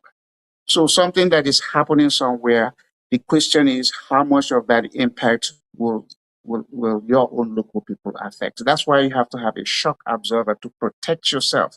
Take it this way. If your neighbor's house is under fire, do you go in and help fight the fire in your neighbor's house, or do you stand at the boundary of your neighbor's house with your own water hose to make sure that that fire doesn't spread to yours? Or would you have provided yourself with some firefighting resources to protect you? That's what countries are supposed to do, so that you can minimize the impact.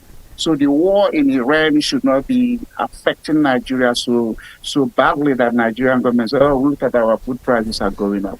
No, you have to have a shock absorber. In America, even though we're having this crisis and there's no major war in the world that America is not involved in, but guess what? We still have jobs being created. Our economies are still good because majority of Americans are not so bothered by so many things.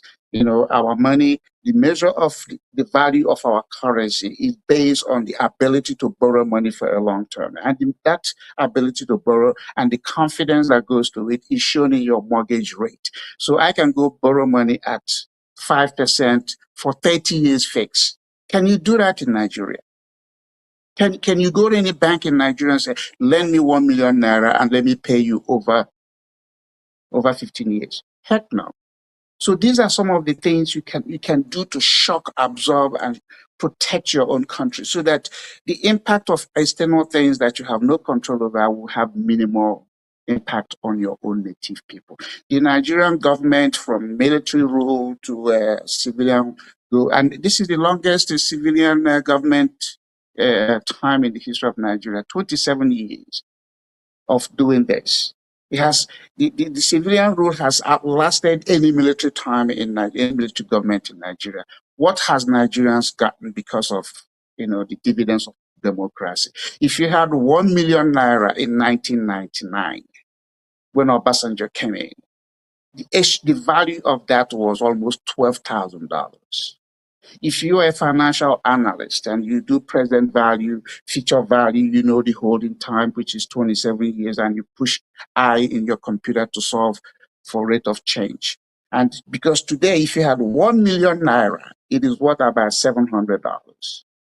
So how can it be that for 27 years ago, you have almost $12,000 equivalent to your own local currency?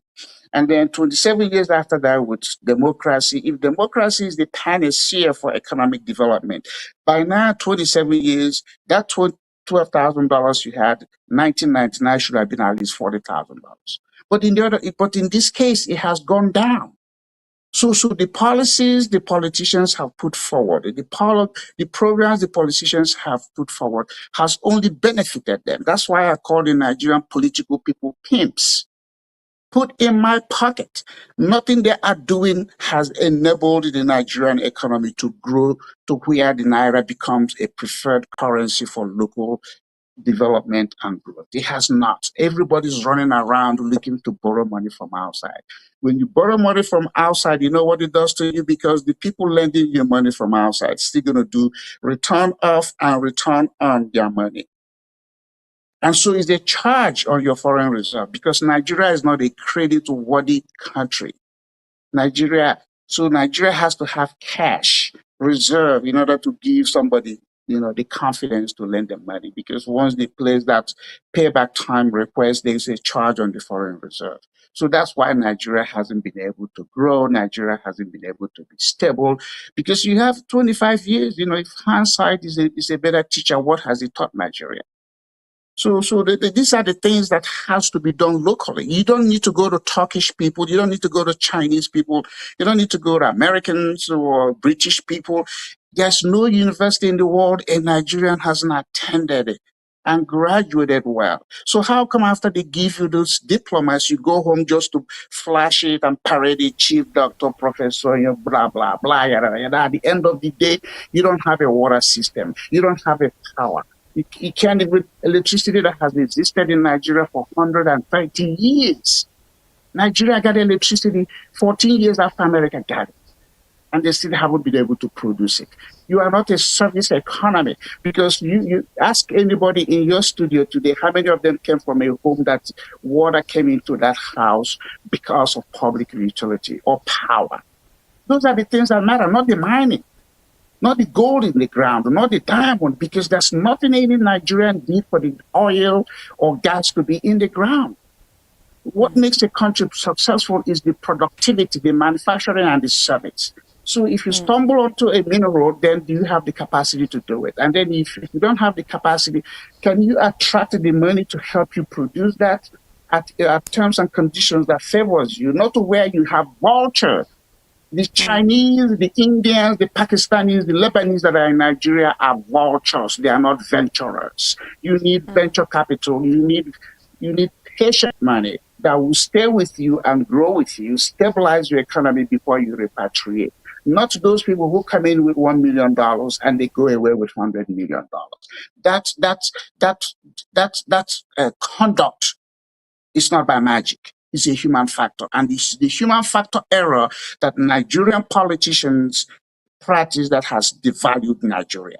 There's no magic to it. I can debate the best World Bank expert or IMF on issue about Nigeria. But you remember what I think they said in the Bible? No prophet has honor in their own village. The black race, as practiced by Nigerians, don't respect the knowledge of their own people. They prefer a Chinese or Indians or Pakistani to come and tell them what to do. When your own people that are capable, that have a better interest for the long-term benefit of Nigeria are overlooked. For the Lebanese, you look at Gilbert Chowghury or whatever his name is. He is the person that has the longest, the biggest public service contract in the history of Nigeria. A Lebanese guy, have you ever looked at the economy of Lebanon? That country is not functional, but they go to Nigeria and they become heroes. So why do people come into your home and drive you to the boys' quarters and just give you a little access to the living room? Are Nigerians not ashamed? How many Nigerians have gone to Lebanon and gotten a contract, or gone to India and gotten a contract, or gone to China and gotten a contract? But once those people show up in Nigeria with a plastic bag, they're going home with a leather one. Come on, that's the shame is on Nigeria. And please stop comparing Nigeria to Ghana. Ghana is an inferior country, and I say it, I hope that guy was listening. Look, if you guys want a solution for Nigeria, invite credible Nigerians who have capacity, who have long-term interest for the success of Nigeria to come and participate in the debate and the conversation. And it's not going to be mining. It's not going to be producing oil. People get excited about Dangote refinery. That refinery is not a major sector, a booster. It's not. You got to be service. Can you deliver? If everybody in Lagos, the population of Lagos and the neighboring Yoruba states is bigger than Ghana. If every Nigerian were to have access to 100 gallons of water every day coming in from public utilities, and you're charging them 5 naira to have it, the surcharge, the revenue you're going to make from that is bigger than what Nigeria has made so far in selling oil to the world. And it will increase the health capacity of Nigeria, the sanitation and the agricultural production and everything, because without water and power, you don't have an economy. Nigeria has no power, and Nigeria has no water system. Yes, sir. Thank you very much for touching on the mining conversation between Turkey and Nigeria a little bit. Your insights were wonderful. And you made mention of why what is it? What is the necessary aspect of we getting affected with wars that are thousands of kilometers away? But then some economists argue that Nigeria benefit when global oil prices rise. Others say ordinary citizens suffer more through inflation and transport costs. Who is actually right in this argument, and do you believe that some people does actually benefit when global oil prices actually goes up? Look, every crisis is an opportunity for somebody to make money. It is the crisis about what somebody selling them the weapon. Have you ever imagined how come African countries that don't produce the guns and most of the weapons used for war are able to do it? Because somebody's going to supply it to them. Didn't go on in his most recent book or the book he just published, said that during the war, it was a Lebanese guy that supplied them the weapon. So the Lebanese have figured a way to deal with Nigeria and have been doing it for more than 50 years. And, Igbo people always said, hey, how did the water get inside the pumpkin? Nigeria hasn't been able to address the thing that has crawled into its home to destroy it. Instead, it's doing the same thing and doing the same thing. I can give you an example. When I came to Texas, if you were in Texas in 1985, most doctors who didn't want to practice in Texas because, again, if you do it, the malpractice law was huge until the governor came in, Governor Perry came in, and Texas changed the law. And then the doctors started coming back. And now the Texas economy is one of the best economy in the world. In fact, Texas economy is bigger than that of Nigeria, France, UK, and so many. It's number 8 or number 9. So this is what policy does for you. It's not running around and chasing everybody. Focus internally. So when it comes to war, the king is if Nigeria major commodity is exporting of oil, because Nigeria doesn't refine all of the oil it produces. Nigeria produces less than 2 million barrels, between 1.3 to 2 million barrels. And half of that is exported. You look at the capacity of what is his name, Dangote's refinery. Dangote is refining maybe 400 million barrels of, half a million barrels a day. So the extra ones that are for export, if the prices go up, it benefits you. But remember, that benefit is still our Nigerian money involved in the production of the oil. If you look at how much money does Nigeria make per barrel, because Nigerian banks and institutions are not invested in the production of the oil, it still has to come to a margin. If you pay attention, they always say they don't want, the budget. Nigeria always peg their budget to a certain price of the oil. So if they say 55 is the minimum they want, if you sell that oil at 75, the margin is 25. Then comes in, the return off and return on of the producer. The producer, first of all, want to get their money back before they share the profit. So what Nigeria actually makes per barrel of oil is less than $10 or $15 a barrel. Go look at that number. This is not HGK's number. This is the actual number. But because the Nigerian is not given to in-depth analysis, see, the Nigerians have opinion, they don't have facts. And it's just that opinion that drives a lot of the things they do. They don't pause to look at it. Hey, what is factual to us? How come we be producing this oil so many years and at the same time we're not getting the benefit? When the benefit comes, it goes to very few people. It's because Nigerians are not factual. The Nigerians don't want to engage in critical thinking and engage their leaders and ask questions. Instead, they're trying to align with the person that is abusing them to see how much of it they're going to get. That's why Nigerians run after Lebanese people. That's why Nigerians run after Gilbert Shagori to go get a contract, to benefit the Nigerians when he's not even a proper Nigerian, or he may be a Nigerian, but why do you have to have a Lebanese winning the first biggest contract, public service contract in the history of Nigeria? Why? Would a Nigerian who was born in Lebanon get such a thing? No. So there are certain things, when you don't put value on yourself, other people will not put value on you. The Nigerians haven't learned how to put value on themselves. And that is why everybody takes advantage of them. It has nothing to do with your degree. Who cares about your degree, by the way? More Nigerians have PhD. If you look at the cabinet of most Nigerian government, there are more PhD holders in the cabinet than you have in most college faculties where the professor's supposed to belong. But because everybody's chasing a degree so that they can enhance their fragile ego. Well, that's why they get offended when you don't say doctor, chief, professor, engineer, blah, blah, blah. And when I met Jonathan after he was president in 2015. I said, Mr. President, why do you have to go with Dr. Jonathan? You president. You have achieved a level less than 1% people in the world will ever achieve. You don't have to be called Dr. Chief, Professor, blah, blah. It's President Jonathan. You don't need a PhD. Who cares about the PhD? Because you have sat in a classroom for years and taken tests doesn't really make you a smart person.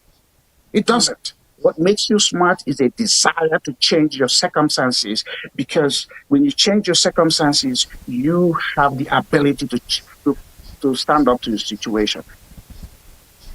But if you're chasing degree just to pass a test and they say engineer, doctor, professor, what are the questions?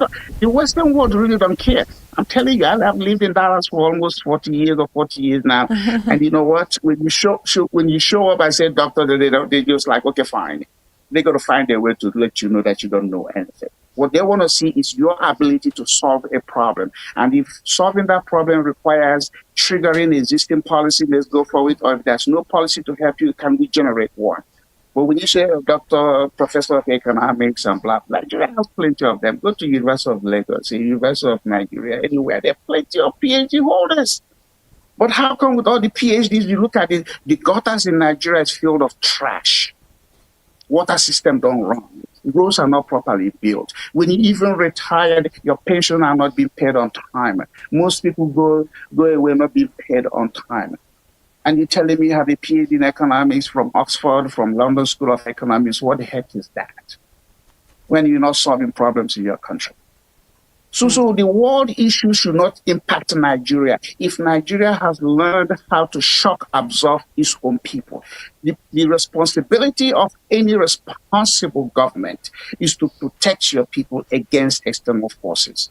But right now, Nigerian government don't do it. Let's look at it. We have 25 years of civilian rule. What did Obasanjo do to protect Nigeria? During Obasanjo, do you know Nigeria made the most money from oil, about $67-something billion.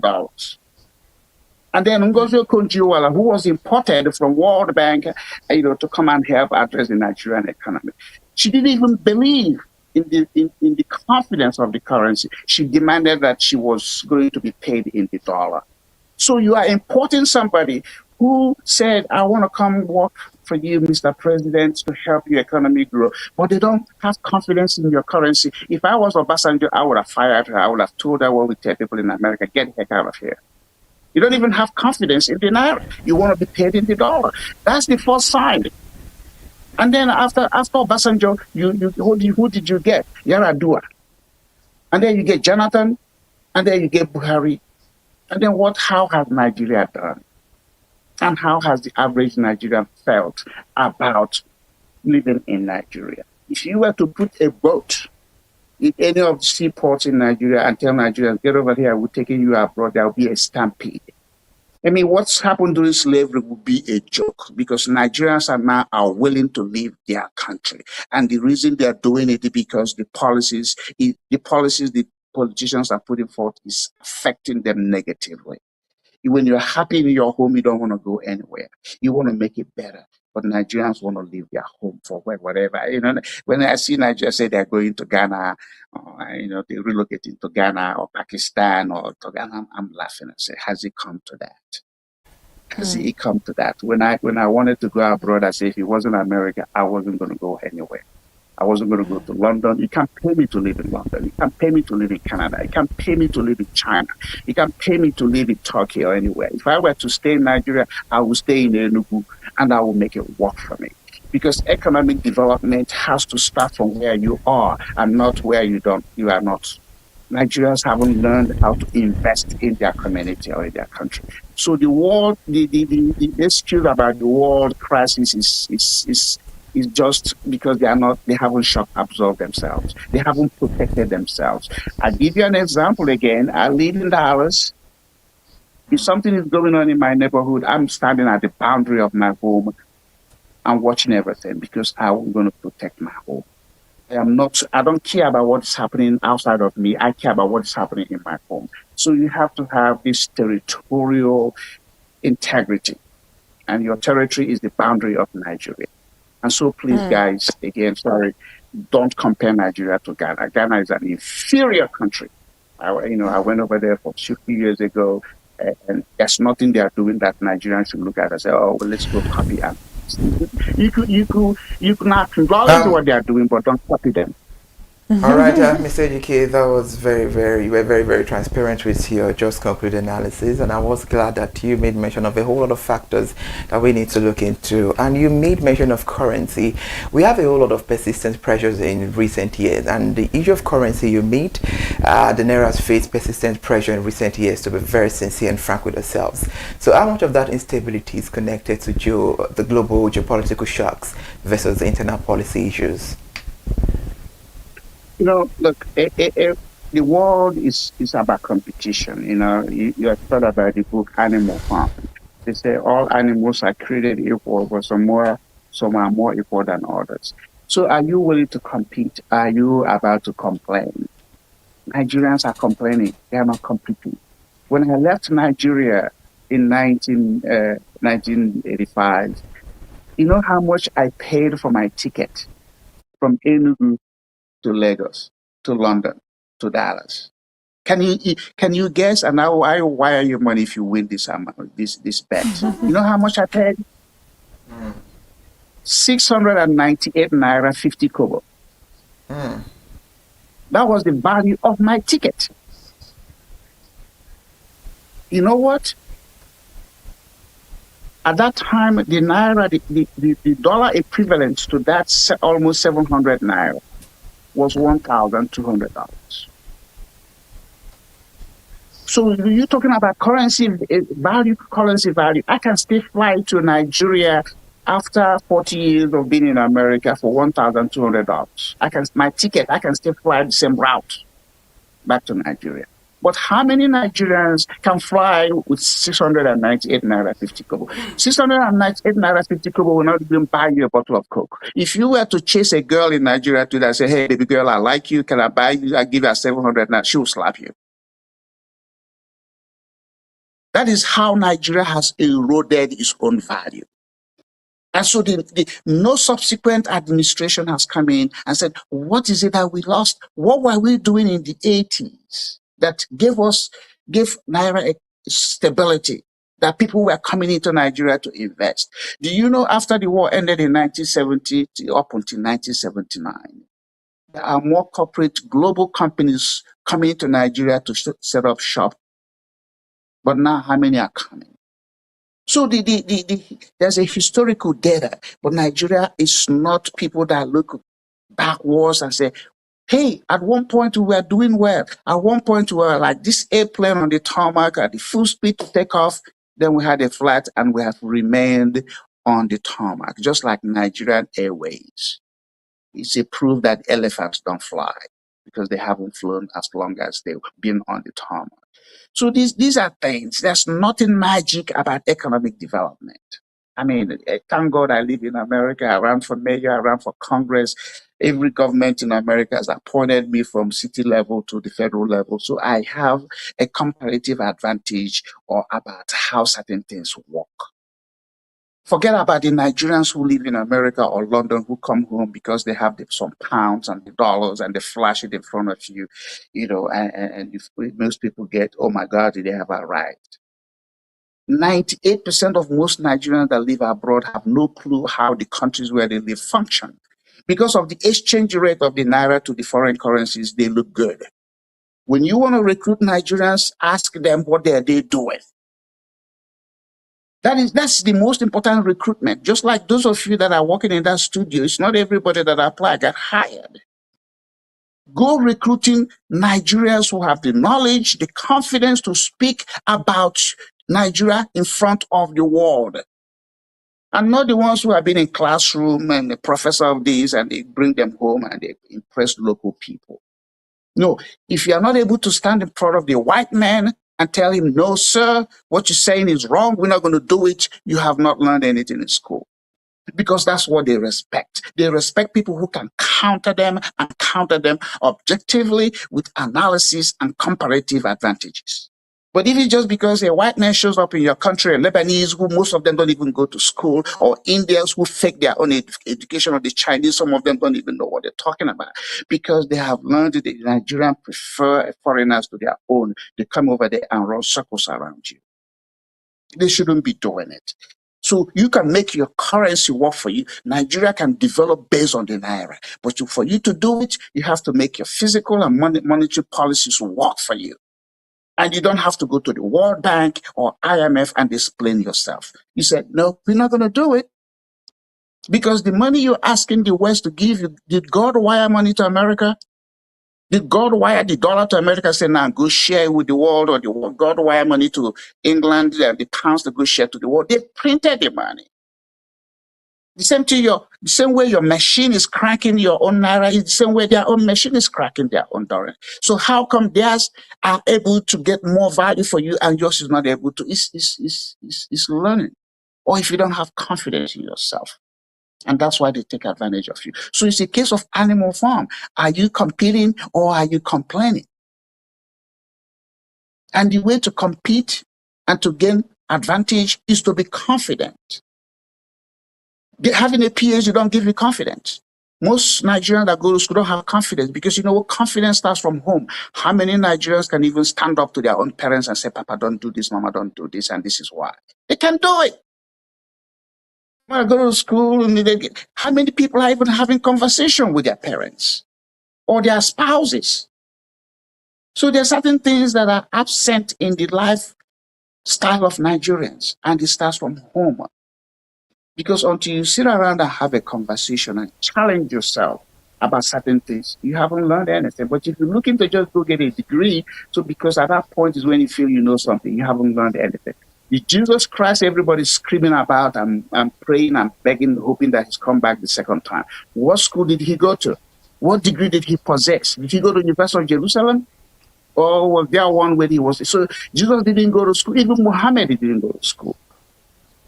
But people that have gone to school are studying what they said or why they said it. No, does that make sense to you? So don't chase education. Chase what is going to work for you. If there's trash in front of your house, how do I remove it? And if I remove it, where do I take it to? And when I take it there, what happens to it? That is, you are now searching for solution. But if you overlook the trash and just go, where you are, but have you ever looked at, when these Nigerians are dancing, look at the ground where they're dancing. It's not even paved. It's dusty, but they're still showing up, wearing all these things they wear. You overlook things thinking that by presenting certain image, the world is going to be impressed. The world is not impressed with what Africans do. Because when you land over there, when you fly into Nigeria, what are the choices of airport? Kano, Abuja, Lagos, or Port Harcourt. At Murtala Muhammed Airport, when you land over there, what do you see? The first impression of foreigners coming into a country are the airports. If your airport is not even a representation of that you have arrived, they have impression. They may not tell you anything. Why people have learned not to tell Africans what is critical. They say, oh, you're doing well.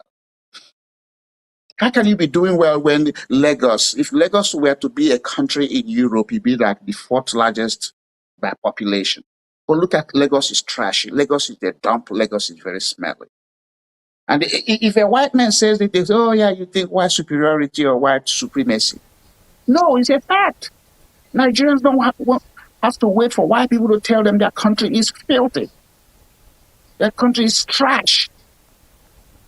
And you don't need the World Bank or World Health Organization or any of these people to go borrow money from them to do it. Force Nigerians to use the Naira to do it. Create the jobs based on the Naira.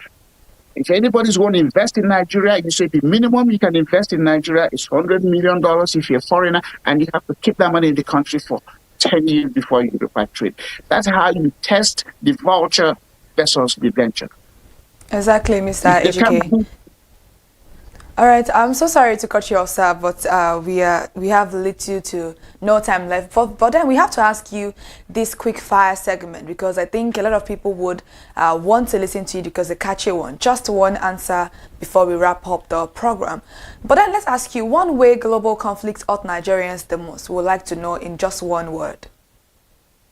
I'm sorry, sir. one way global conflicts hurt Nigeria the most? Any one of them. Conflict can be small or conflict can be big. But what I'm saying is before you get, shocked by what is happening outside of your borders, how have you protected yourself?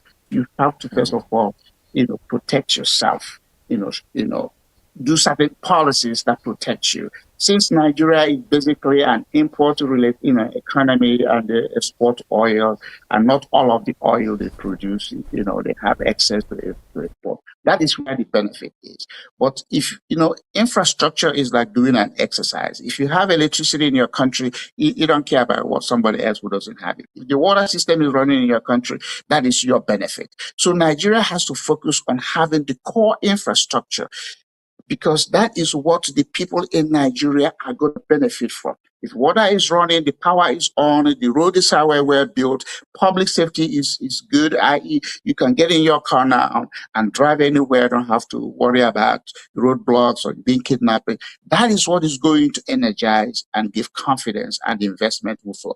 Let Nigerians become the biggest investors in their country and not foreigners.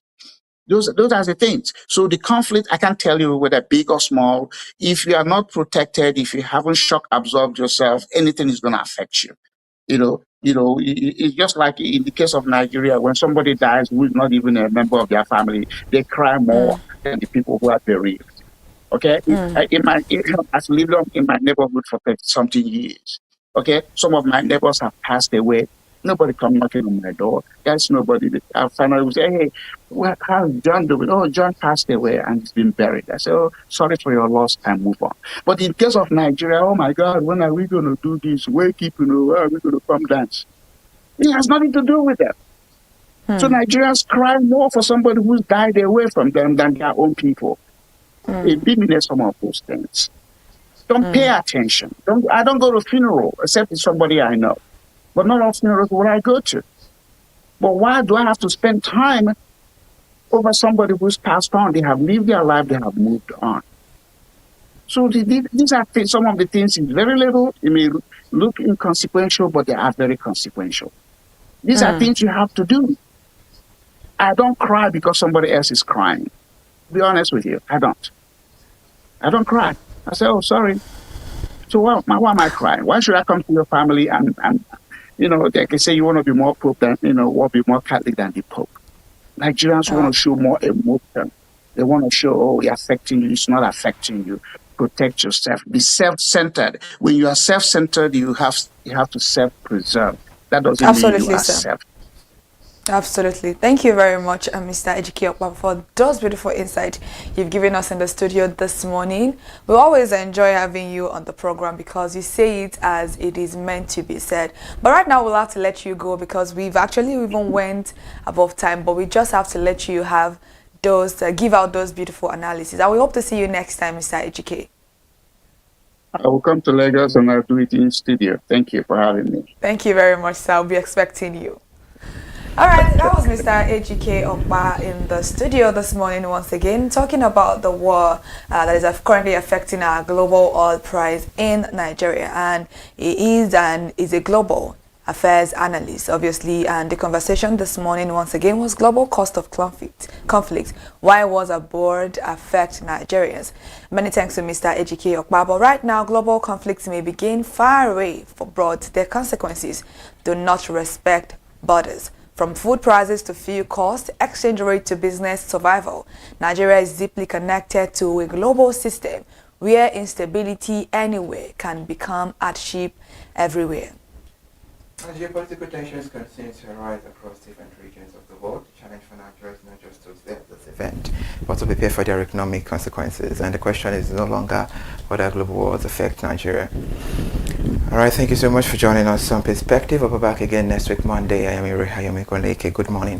Thank you so much for joining us for Perspective this morning. And do not forget to subscribe, comment, and like on this particular video. And also follow us across all our social media platforms currently displaying on the screen right now. I'm Kiki Alomo Ajibola. See you next week, Monday.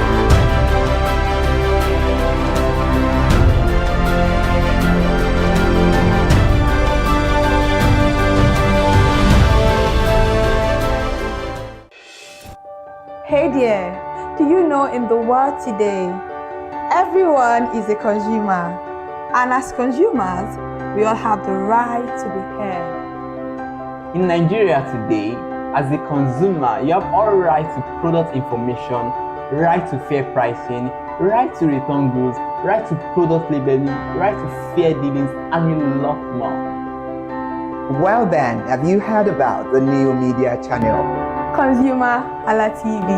ConsumerHalla TV. ConsumerHalla TV.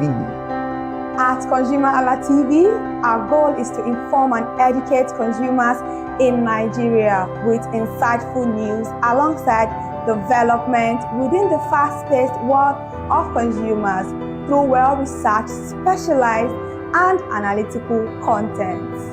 Our vision at ConsumerHalla TV is to create an engaging platform that provides right connections for meaningful brands in Nigeria, thus creating a more caring world for consumers where business thrive.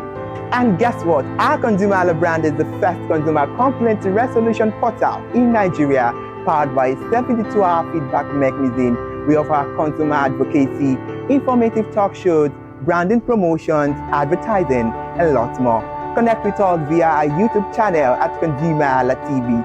Follow us on our Facebook page, ConsumerHalla TV, our Instagram page, ConsumerHalla TV, and do well to subscribe to our YouTube channel. Subscription is free. ConsumerHalla TV. At ConsumerHalla TV, you deserve to be heard. At ConsumerHalla TV, you deserve to be heard.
Thank you for joining us on the news. I am Miri Hayomekwaleke. The federal government of Nigeria has exceeded its budget allocation for debt repayment by nearly 2 trillion naira during the first 9 months of the 2025 fiscal year.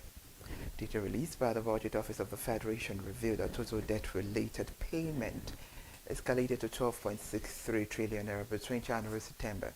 This figure stands in sharp contrast to the prorated budget provision of 10.74 trillion naira, representing a significant fiscal overrun of 17.65%. This financial pressure was primarily driven by domestic and foreign debt servicing obligations, which heavily constrained the financial position of the nation. A detailed breakdown from the report indicates the domestic debt service alone consumed 6.23 trillion naira, outstripping its initial allocation by over 832 billion naira.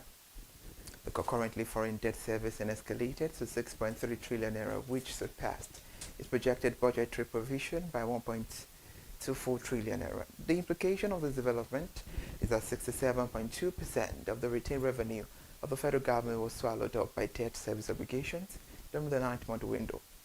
The critical revenue shortfall means that for every 100 naira generated by the Federation, approximately 67 naira was automatically diverted to credit management. and has left a measure 33 naira to cover essential national responsibilities such as public sector salaries, overhead costs, and capital projects. Compounding the fiscal dilemma, the total aggregate revenue of the government underperformed against its core budgetary projections by over 12 trillion naira, and the Budget Office of the Federation attributed the structural weakness to persistent shortfalls in oil revenue, despite recorded improvement in non-oil revenue collections.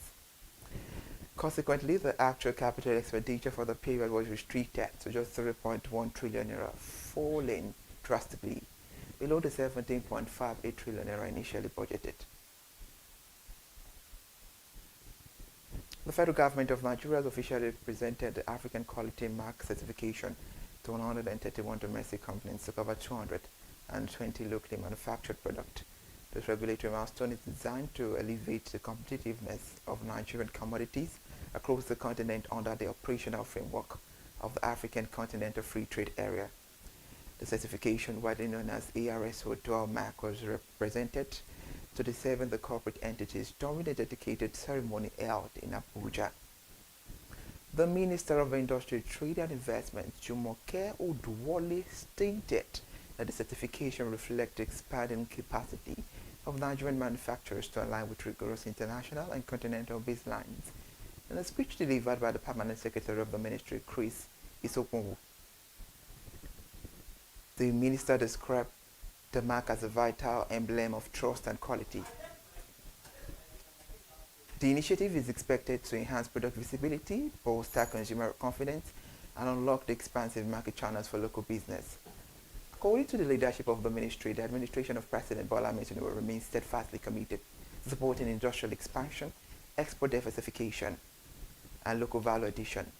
The minister emphasized that as the Continental Free Trade Agreement has gathered momentum, the West African businesses must position themselves effectively to leverage the emerging single market. This strategy is just towards moving beyond fragmented regional trade blocks to establish a highly integrated and competitive economic space. The certifying agency has noted that the rigorous screening process ensured that only companies with strict adherence to standardized manufacturing protocols receive the honor.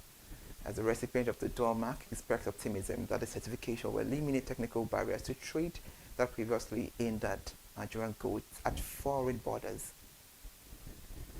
With this development, the certified organizations are now legally empowered to display the Continental Quality Seal on their products to drive sustainable industrial growth. The government of Israel has pledged to deepen its technological collaboration with Nigeria in the field of artificial intelligence to catalyze the job creation and digital entrepreneurship. The ambassador of Israel to Nigeria, Michael Freeman, formalized this commitment during the closing ceremony of an intensive innovation bootcamp held in Abuja. And the bilateral program was specifically structured to equip young Nigerian innovators, startup founders, and academic researchers with advanced skills in building AI-enabled enterprises. Ambassador Freeman explained that the state of Israel is currently executing a comprehensive national strategy to secure a position as a global leader in artificial intelligence. He affirmed that this country is enthusiastic about transferring the critical technical expertise to Nigeria through the innovative hub and other institutional frameworks. The envoy emphasized that the newly established collaboration represents the beginning of a long-term strategic partnership that will extend beyond the existing youth empowerment program. Addressing the prevailing global anxieties regarding automation, the diplomat dismissed the misconception that artificial intelligence would inherently diminish the employment opportunities for the youth. He argued that the technology should instead be utilized as an efficient mechanism for business optimization and corporate expansion. The Freeman further remarked that an increased adoption of these tools would ensure that the distinct Nigerian and African voices represented in global technology development.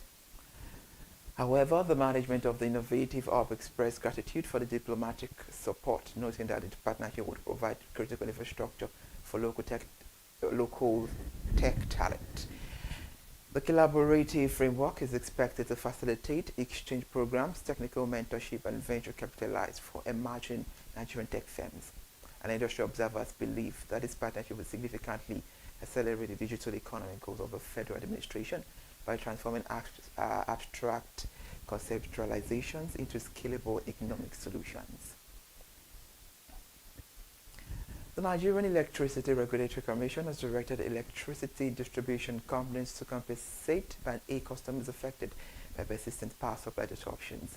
The regulatory order follows severe generation constraint to the national grid that occurred between February and March 2026.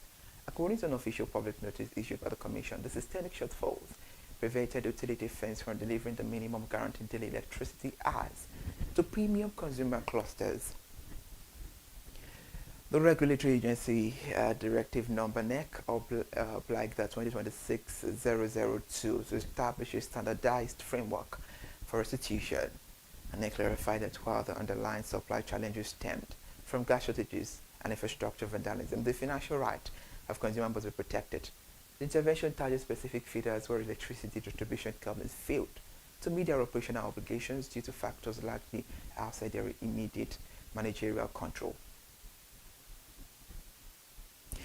Meanwhile, under the provisions of the new directive, customers on affected Band A lines who received between 18 and 20 hours of supply will be compensated under existing guidelines. Furthermore, the regulator introduced special financial remedies from premium consumers who experience less than 18 hours of daily power supply during the period. And the Commission categorically stated that affected electricity feeders would not suffer a service downgrade during this specific corrective window. The enforcement noticed that the stipulations with the eligibility of the non-maximum demand of the customers will receive a credit adjustment, which is equivalent to 20% of their energy cap, and NEC has instructed all distribution companies to systemically apply this compensationary credit to the building platforms. Industry experts have, however, lauded the directive, noting that it reinforces accountability within the electricity market and safeguard consumer expenditure against systemic inefficiencies. The federal government of Nigeria, in partnership with International Development Organization, has inaugurated a public campaign to eliminate misleading nutritional claims regarding dairy products. The initiative, designated as a Choose of the Milk campaign, was unveiled in Lagos through a joint coalition comprising the European Union and the Danish Dairy Board. The corporate alliance also features a lot of participation. Meanwhile, the primary objectives of the public awareness campaign is to educate Nigerian consumers on the structural differences between authentic dairy milk and food creamers. The stakeholders raise concerns that many families are frequently misinformed by deceptive marketing techniques leading to poor dietary decisions. The campaign seeks is to improve grassroots nutrition literacy by providing verified scientific fact to household, educational institutions, and community health advocates across the country. The senior project manager at the Danish Dairy Board, Lars Jensen, stated that not all commodities sold with the dairy section offer identical nutritional value. Explained that there's still more to this report. Let's take a short break.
Apologies for that. We are still talking on the news. The primary objective of the public awareness campaign is to educate Nigerian consumers on the structural differences between authentic dairy milk and food creamers. The stakeholders raise concern that many families are frequently misinformed by deceptive marketing techniques, leading to poor dietary decisions. The campaign seeks to improve grassroots nutrition literacy by providing verified scientific fact to household, educational institutions, and community health advocates across the country. The senior project manager at the Danish Dairy Board, Lars Jensen, stated that not all commodities sold within the dairy sector offer identical nutritional value.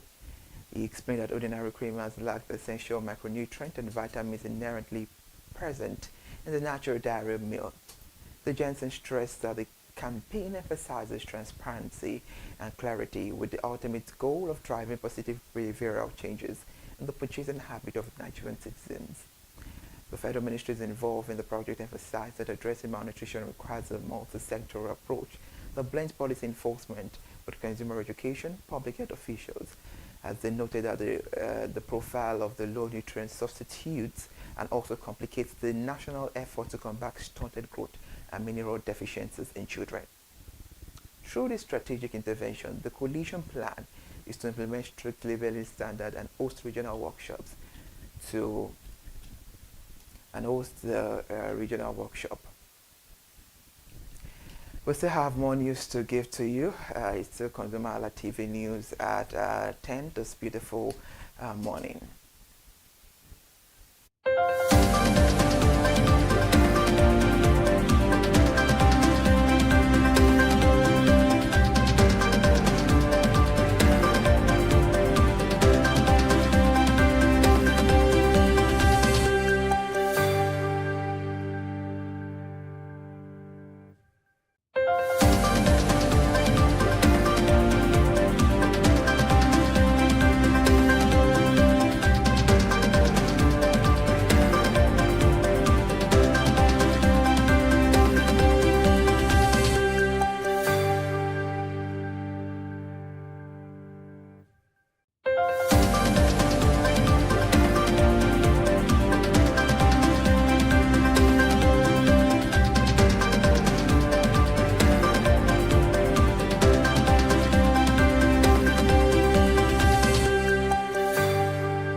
Central Bank of Nigeria has adjusted the maximum foreign exchange remittance limit for offshore tuition payment to $25,000 per semester. This regulatory update represents a significant upward review from the previous financial ceiling, which was fixed at $15,000. The new operational directive is detailed within the 4th edition of the Central Bank Foreign Exchange Manual, which was officially made public by the banking regulator. The revised policy stipulates that tuition payments for verified undergraduate and postgraduate academic programs abroad can be processed seamlessly through authorized dealer banks. And prior to this intervention, Nigerian parents and guardians faced severe hurdles due to the restrictive $15,000 cap, which was limited to 2 semesters per session. Under the new arrangement, applicants are required to submit Form A along with genuine admission letters and international passport biodata pages. The financial manual clarified that students' maintenance allowances will continue to be administered independently to core instructional fees, where maintenance costs are billed separately from tuition. The central bank has capped such remittance at $5,000 per quarter, and the Apex Bank, however, maintained the basic educational foundations, including nursery, primary, and secondary school programs, remain entirely ineligible for official foreign exchange interventions. The Central Bank Governor, Mr. Olami Cardoso, stated that the foreign exchange reforms are aimed at enhancing the market liquidity, efficiency, and public confidence, and which is effective from June 1, 2026. The updated manual also increased allowable advance payment for commercial import from 15% to 30%. Additionally, the personal trade allowance rules were modified to allow 25% cash disbursement with the balance processed through digital electronic channels.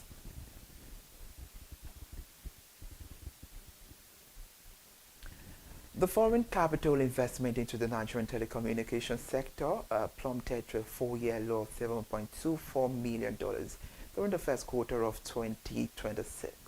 The contraction occurred despite a controversial 50% tariff increase granted to telecommunications network operators by regulator last year. Financial data extracted from the capital importation report compiled by the National Bureau of Statistics exposed a significant investment declaration within the technology ecosystem. The newly released statistics show that the telecommunications sector attracted a major 0.07% of the total foreign capital entering Nigeria, and this current inflow indicator still declined when contrasted with the $80.878 million recorded in the corresponding quarter of 2025. The performance also fell drastically below the $103.36 million attracted during the final quarter of last year. Historical records demonstrate that the first quarter performance represents the least impressive capital entry into the digital space since the final month of 2021. And investments drought persists even though the Nigerian Communications Commission adjusted price structures to help operators cushion spiraling operational costs. Telecommunication firms had previously argued that currency volatility, high inflation, and energy expenses were severely threatening with the corporate survival. And conversely, the broader national economy experienced a positive trajectory as total capital importation into Nigeria expanded to $10.37 billion. Meanwhile, the National Bureau of Statistics confirmed that overall foreign inflow rose by 83.83% year on year. And the systemic divergence suggests that foreign portfolio managers remained highly cautious about the telecommunications space while aggressively routing short-term investment into alternative financial instruments. And now let's move away from that news. In a new development, let's tell you now that the Nigerian Exchange Limited concluded its trading session in negative territory as persistent market downswing extended into its fourth consecutive business day. The aggressive profit-taking activities by institutional investors in highly capitalized equities dragged down primary performance indices. At the close of business, the aggregate market capitalization got valued with a shared 581 billion naira, terminating the trading day at 105.359 trillion naira. Similarly, the all-share index declined by 905.30 absolute point, translating to a 0.37% contraction.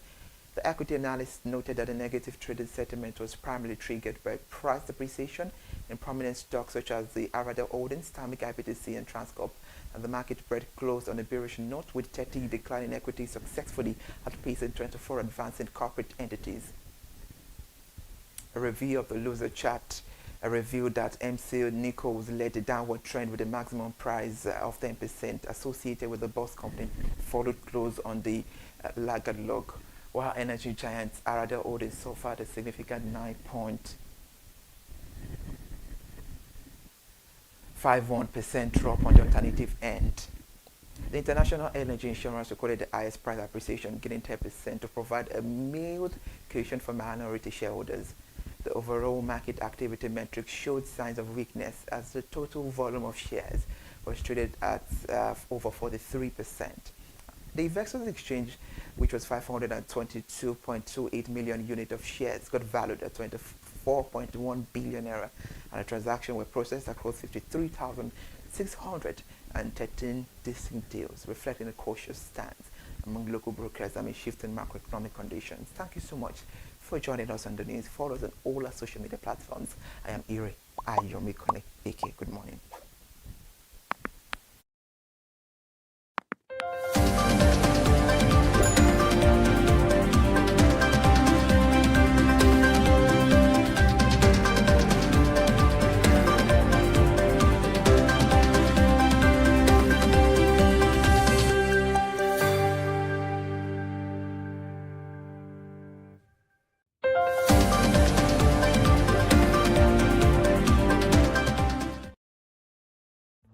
My name is Tunde Olufowora. I'm the CEO of Bandai Communications. We are the we call the publisher or the owner of the new initiative called ConsumerHallaTV.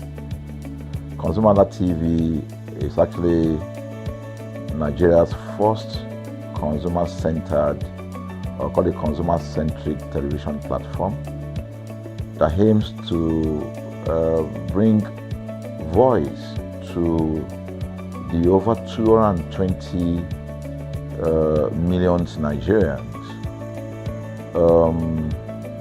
It was a vision that came to my heart about 10 years ago. I remember that I was traveling. I traveled out of the country, on airline, and I had this unpleasant experience. It was a trip to an African country from Nigeria, and I actually went with a local flight from Nigeria. I wouldn't want to mention the name of the airline, and then it was to South Africa, and we landed in South Africa, and let me just paraphrase it. When I was coming back, I had some money, some dollars, and that someone had given to me to hand over to another person in Nigeria. So I wanted to help out. I didn't want to carry the cash on myself. So for whatever reason, I opted to. I had a small case, and I felt that it was safer for me to put the money in my luggage. So I put it in a safe place in my luggage, got everything intact, and I checked in my luggage.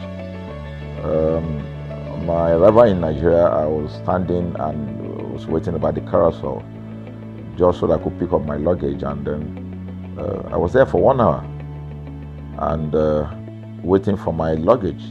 I didn't know that my luggage already arrived, and it was one of the luggage that was moving around on the carousel. So after about 1 hour wait, I looked to my left and my right. Almost everybody had gone. I think there were just about 2 or 3 left.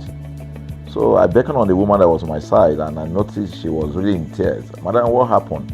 She said, her bag has just been torn and a lot of things stolen. So I said, well, I've also been waiting for my own. She said, you better go and check those luggages there. Maybe yours is one of them. And lo and behold, I went around there. Mine was one of them. By the time I got it, everything inside my luggage was gone. All the valuable things there were gone. To cut the long story short, we felt there was need for us to report the case, at least to the airline. It was in the night, about 8 o'clock or 9 o'clock.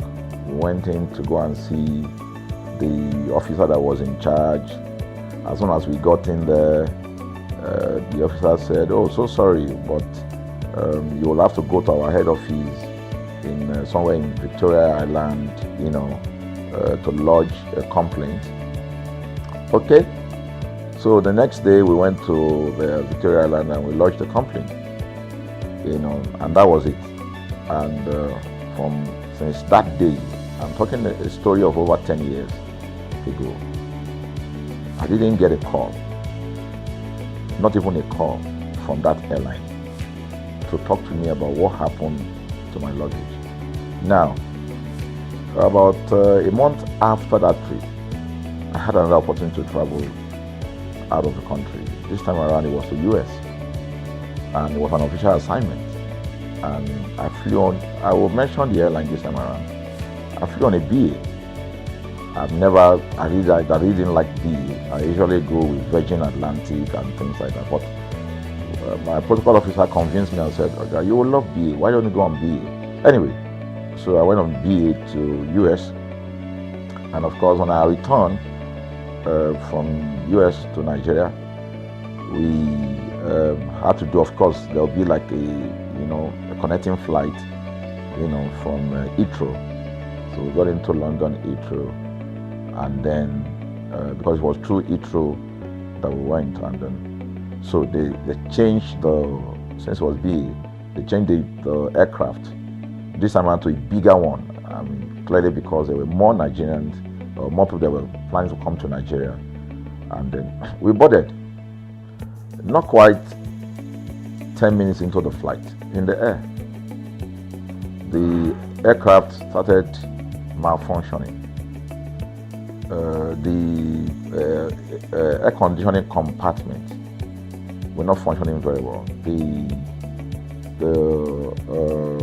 I was on what you call business economy. You know, the whole of that business economy, all the way to economy side, the ACs were not working well. It was hot, and then I was watching, and then from that moment till we got to Nigeria. From that moment till we got to, I'm just trying to paraphrase. From that moment till we got to Nigeria, I could remember very well how many times the pilot, broke into conversation and had to apologize and say, "We're really very sorry about this." He was giving us almost every 30 minutes.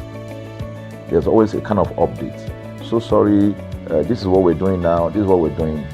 While we were on that journey, I also remember an incident. So they came, the crew apparently couldn't resolve it. They couldn't manage the crisis or what was going on about it. They couldn't fix it. So they come up and said, "We're so sorry, but for all the inconvenience, we're declaring, free lunch, free whatever it is you want, you can get." So trust Nigerians, you need to hear how everybody was jubilating, But something struck me. The experience I had just about a month before, and this experience, somehow I started comparing them. I was trying to see how this matter will be managed. Again, to cut the story short, we landed in Nigeria on a BA. Before we landed, the pilot announced and said that for the inconvenience, they will be giving a voucher of £50 to everyone that flew on that aircraft. I thought it was a joke. I mean, it was my first time with BA, but for what I knew or know of the British man would never even play with his 1 penny, talking of £1. So I felt that must be a joke of the year. So we left. I got back to my office. I think it was just about a week after. My officer, our guys in our mail room came up and said, "Oh, you have a parcel." So I said, "Parcel? Yeah." So they bought this parcel wrapped. I opened it and boom, I bought the document out. It was the £50 voucher from BA. So what's the tenor of this story? An experience with one airline was terrible, no apology. An experience with another one, even though it was a bad experience, but it was very well managed. So managed that even if we have suffered anything in that aircraft, you probably, for the sake of how they manage it, will have forgiven them. So that was how this journey started. So I started thinking, my mind, this is what we go through in this country. But are we different from other nations? So God put in my heart the idea of ConsumerHalla. That's why the Hala came with consumer. And we started that journey about 10 years ago. We started by creating a platform called ConsumerHalla, where consumers, so I discovered that Nigerian consumers don't have a voice. So things happen, and that's it. We live with everything. So we've started the journey from creating the platform. We have an app, we even have a magazine, and we thought we could move it from that to the next stage, which is the television. So the TV today, has come. So I would say precept by precept, line upon line, we have been able to build on our aspiration, to finally bring to birth this unique and exciting platform, So it's a digital telecast, And our goal is to further connect consumers in Nigeria to brands with insightful news, development within the fast-paced world of consumers. The world of consumers is growing at a very fast pace, So we want to inform Nigerians. We want to get them educated about their rights, So our role is that we're going to educate consumers in Nigeria, all right? So by bringing them specialized and what you call analytical, research-based content generation that will inform, educate, sensitize the audience, So that's ConsumerHalla TV. So I call it an offshoot of our ConsumerHalla brand. ConsumerHalla brand actually was the first we call it the first complaint or consumer complaint resolution portal. When we started it about 10 years ago, or about 7 years ago, it became the first complaint resolution portal.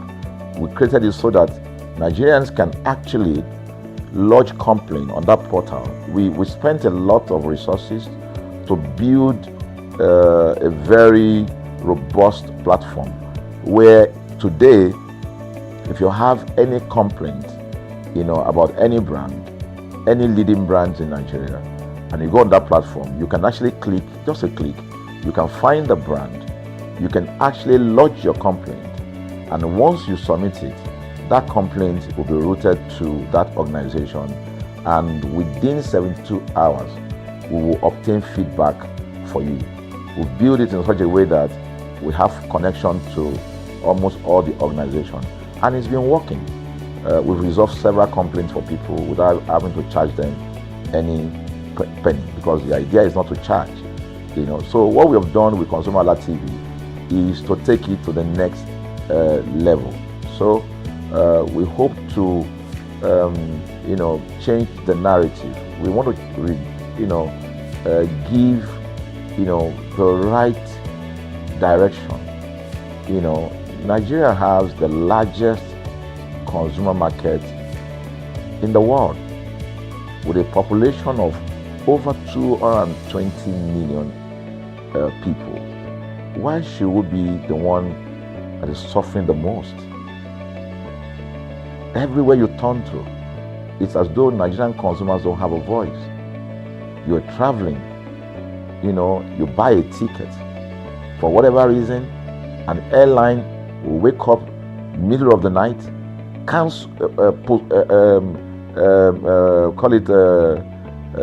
delay the flight for whatever reason, and then you'll be waiting at the airport for hours. You'll be there for 2 hours, 3 hours, no any explanation. Then while you're there, they can even wake up and say, oh, flight has been cancelled. So everybody carry their luggage and go home. Nothing happened. Of course, things are changing. We must commend government because government is beginning to wake up, but there's still a lot to be done. And we believe that we can help to make, bring about those right changes. So we offer deliberately, part of what we do is that we also offer advocacy, all right? We're not just an advocacy organization, but we offer advocacy. We have a legal team, we have lawyers that are registered on our platform, all right, that can also take up cases, okay? So, and we've taken up many cases like that, and won those cases. So, ConsumerHalla is a platform to help consumers we're not fighting brands, but rather we say we're bringing about an amicable, resolution of conflict, such that it will be beneficial to the consumers and also be beneficial to the brand. I remember the word of Jeff Bezos. Bezos is the founder of Amazon. He said that the most important single thing, all right, for an organization is to focus obsessively, use the word obsessively, on the customer. We often say that customers is a king. They should sit at the top of the ladder. In our environment, customers are the ladder. A brand wakes up today, decide what product to produce. They wake up today, decide how much the consumer should pay. They wake up to decide everything for consumers. So consumers are just at the receiving end. And yet, they are milking the consumers. There's no price regulation in this country. None. People just wake up and fix prices. Look at the power. We change policy, we wake up and we get people to pay more. We think it's time for consumers to begin to speak out. In speaking out, in engaging, we can get the brand to begin to do what is right. And of course, I know that the consumers themselves need to be educated. So our role, our vision also is to ensure that we educate consumers, we bring awareness. A lot of Nigerian consumers don't even know about their rights. You buy a product from a supermarket. I've had this experience. You buy a product from a supermarket, all right? For whatever reason, you take that product back to your house, and maybe something went wrong somewhere. By the time you take that product back to the shop where you bought it from, and you say, Oga, this thing, you know what's going to tell you? Oga, na me make am. Let me make am now. That's why I buy am. Meaning that there's nothing I can do to the product. So you lose the product, then you lose your money, because the money is not refunded. The product you can't use. Only in Nigeria. Only in Nigeria. Let me give you another experience I had. In the course of this, because I did a lot of, I went around, you know, in doing this. I was in US, I was in UK, I was in South Africa, I was in Germany, just because of this, to just study the environment. You know, I was in a friend's house in UK, in London, you know, and then what happened? We were going to go out, and he was going to dress up. So he said, oh, to me, I was seated in the sitting room. So he said, oh, wait a minute, I picked up an iron, that's the pressing iron, 2 days ago or so from a store. You know, oh, let me try this, let me just try and use that to iron my shirt and we can go out. So I was seated, the TV was on, I was watching. While I was watching, he brought out the pressing board, you know, spread it out, brought the iron out in my presence, plugged in the iron, and then as soon as he switched on the power button, we just had a spark. Boom! Ooh. The guy was raged. Then he goes, what just happened? So he said, no, these guys are in trouble, they're in soup. I was thinking, what are you going to do? You know, I was trying to compare that experience to what would have happened in Nigeria. In my presence there, he opened the pack. There was a card inside it. Inside that card was a call, number to call. And they called the shop or wherever he got the thing from. I was hearing the conversation that was going on. And all he said to them on the phone was, look, you know, by the time he even called, you know, clearly because they already, through the call, they could trace where he was calling from and who was calling. He said, yeah, I picked up this number, I picked up this iron yesterday, and guess what? I just plugged it to power, and then this thing just, you know, didn't work. At the other hand, I could hear the voice, oh, we're so sorry. We're sorry about that. And they said, this is your address, yeah? Don't worry, we'll get you a replacement. All right. So my friend handed the call and dropped the. So I said, so what's going to happen? He said, don't worry yourself now. Shebi, we're here. They will bring a replacement. I said, they will bring a replacement. He said, yes.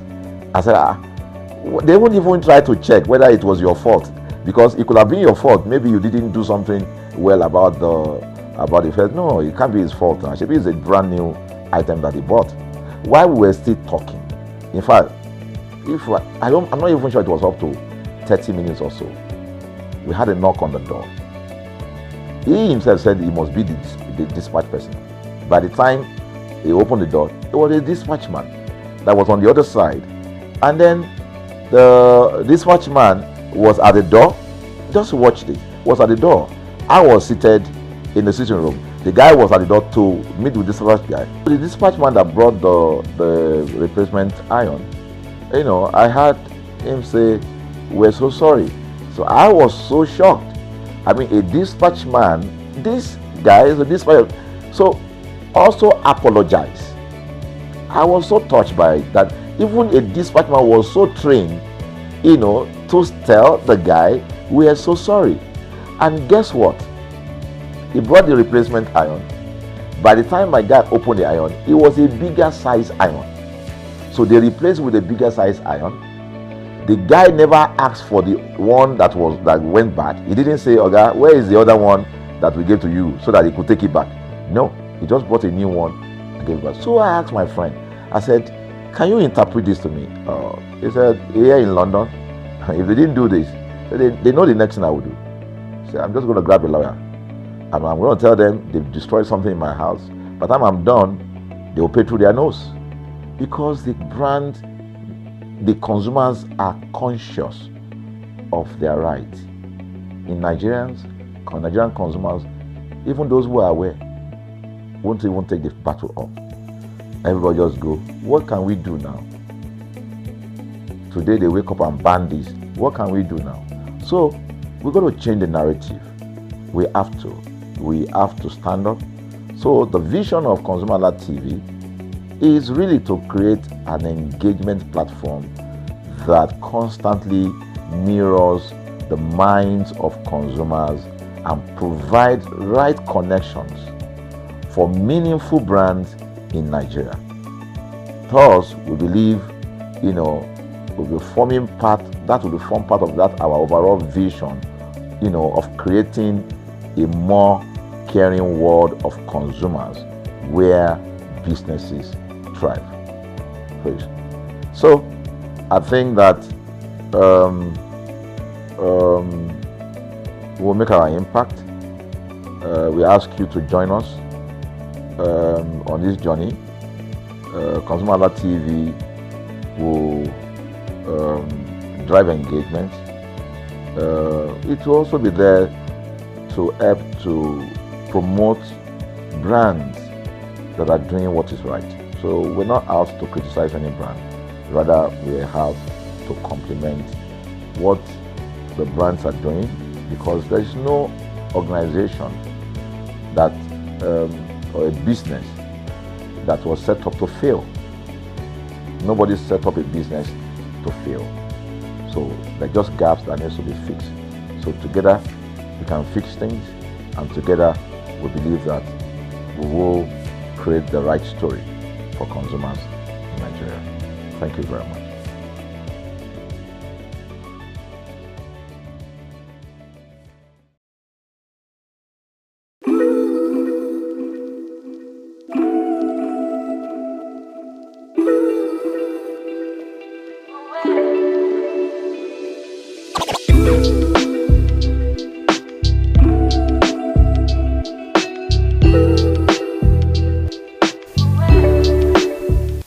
It's a beautiful Tuesday morning. Good morning, Nigeria, and welcome to your favorite consumer awareness show, Consumer Watchdog, on ConsumerHalla TV, the program where we defend consumer rights, examine public safety concerns, and also explore the law designed to protect Nigerians in their daily lives.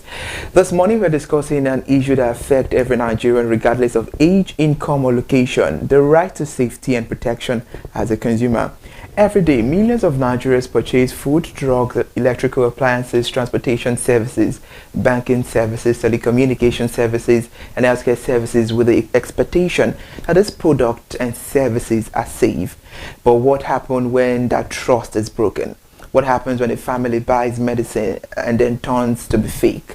What happens when a faulty gas cylinder explodes in a home? What happens when expired food products are sold to unsuspecting consumers? And what happens when businesses blame insecurity, supply chain disruptions, or economic challenges to avoid taking responsibility? However, the Federal Competition and Consumer Protection Act of 2018 guarantees consumers protection against hazardous goods and services. In addition, Section 33 of Nigeria's Constitution guarantees the right to life. But yet many Nigerians continue to encounter unsafe products, defective services, and situations that put their health, safety, and even their lives at risk. And this morning we asked how protected are Nigerian consumers, what right do consumers have when safety is compromised, and when harm occurs, can justice truly be obtained? To help us understand this issue, we are joined by Gloria Mbambi Mbalasin. She's a principal partner at the Mave Legals, CEO of House Justice, joining us all the way from Kaduna this beautiful Tuesday morning. Good morning. Thank you so much for joining us, and happy New Month. Good morning, and thank you for having me. It's so good to have you again on the show, Barrister. My pleasure. All right, Barrister, now let's get into it straight up. Before we discuss the law, let's begin with the human side of this issue. When you hear stories of family losing loved one due to fake drugs, we all know it's pathetic. Talking about the faulty product or unsafe services, what goes through your mind as a consumer right advocate? Well, my immediate thought reflection is that we have a country that does not look out for the safety of its own citizens. There has been a high escalation of the rate of people who are suffering from kidney failure, all kinds of kidney diseases. Recently, there have been muted conversations that are now amplifying into a roar about the kind of bread that is being served. There are concerns about the fact that most breads on the shelf do not go bad even after many days. And so the question about what kind of preservative is used for bread is still on the table. Of course, for consumables like proteins, like fish and chicken, those are issues that have lingered for a long time. And one of the tragic things is for someone to pay money for his own death. And when people go to the hospital or they go to chemist or they go to the pharmacist and they return back with drugs that instead of them healing, kill them, is one of the most tragic things that can happen. Unfortunately, these are recurring decimals in our country. Interesting. And let me begin from one of your lines where you said it's so unfortunate that a lot of people are paying for their own debt, and that's the reality of the country we live in right now as we speak, because Nigeria, absolutely, we consume a whole lot, and many Nigerians believe that once they pay for a product or service, they just have to be protected from harm. Is that expectation fully supported under the Nigerian law? Oh, certainly. The Federal Competition and Consumer Protection Act is the foremost act that provides protection. But of course, the Constitution is a parent law. There is also the Weights and Measurements Act. There is the Sale of Goods law that exists. There's also the Standard Organization of Nigeria Act. We're very familiar with the National Agency for Food and Drug Administration and Control, that's NAFDAC, and the work that they do, thanks to Professor Dora Quinley, who ensured that parastatal, that agency has become ingrained. And so the expectation is that when people pay for money, they're not just pay for goods. They're not just paying for the item, they're paying for the property in the good. What is the essence of what they're buying? If you're buying medicine, it's not for you to have pills on your hands or pills packaged.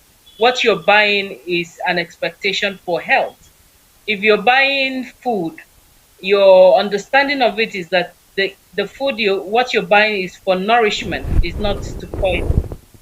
And once that moves from what it's supposed to give and moves to the negative tangent, then it raises a question of law, and those are issues that must be interrogated. But these things, in particularly in our country, have become more challenging because many of the agencies are not really working as hard as they should. For example, every consumer have a right to know. They have a right to information. They have a right to redress. They have a right for value for what they buy. They have a right to fair price. These are all rights that are encapsulated under the Act. but they're not rights that are often honored in compliance. Many times they are honored in their breach. And what makes it even more tragic is the fact that instead of there to be avenue for redress, those avenues are not readily available. Not nobody would go to seek redress for violation of consumer rights if they don't even know that those rights exist or that there are platforms that address those rights. And these are some of the issues that need to be taken up. The fact that citizens need to know where they should go to, and that where they go to for redress should not be more expensive than the redress that they are seeking for. I'm super excited that when giving your words right now, you made consumers aware of their right. They're talking about right. Absolutely, it's so unfortunate that a lot of consumers do not know their right in Nigeria, and absolutely that is why Consumer Watchdog on ConsumerHallaTV was the right platform for all consumers. And talking about right, absolutely we have a lot of rights, just like you mentioned in your where you highlighted all the rights, the right to redress, to return good and all of that, and the Constitution guarantees the right to life as well. Talking about right to safety, how closely is that right connected to consumer protection and consumer safety in Nigeria? Because absolutely we just buy, we consume, and a lot of things is at stake. The right to life is the parent right. And it's not just a right for you to breathe in and breathe out. Because the right is not, it doesn't just an existence that is subhuman. It is a right that encapsulates the full complement of one's being. That when you live, you are entitled to dignity of your person. That when you live, you are entitled to be able to move. So every other right flows from that right to life, because except you have the right to life, no other right will come into activation. So the right to protection, the right to the consumer's protection is directly tied to the right to life, particularly when a violation of the consumer's right could lead to death. But there's also the right to dignity. You can imagine somebody buying an item and thinking that it is what it's meant to be, maybe for safety or for healing, only to find that that is poison. It's not just that it kills, but you have situations where people are, they suffer some kind of irreparable damage and disabilities that are irreversible.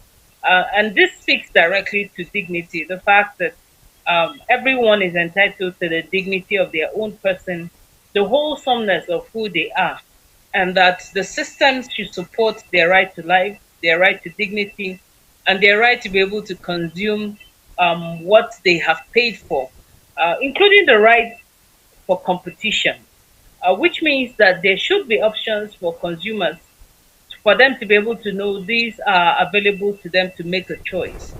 And this speaks also to the fact that we cannot afford to have a society or an economy that is monolithic, where goods and the production of goods are tied to just individuals or persons who buy over the market, such that consumers do not have options.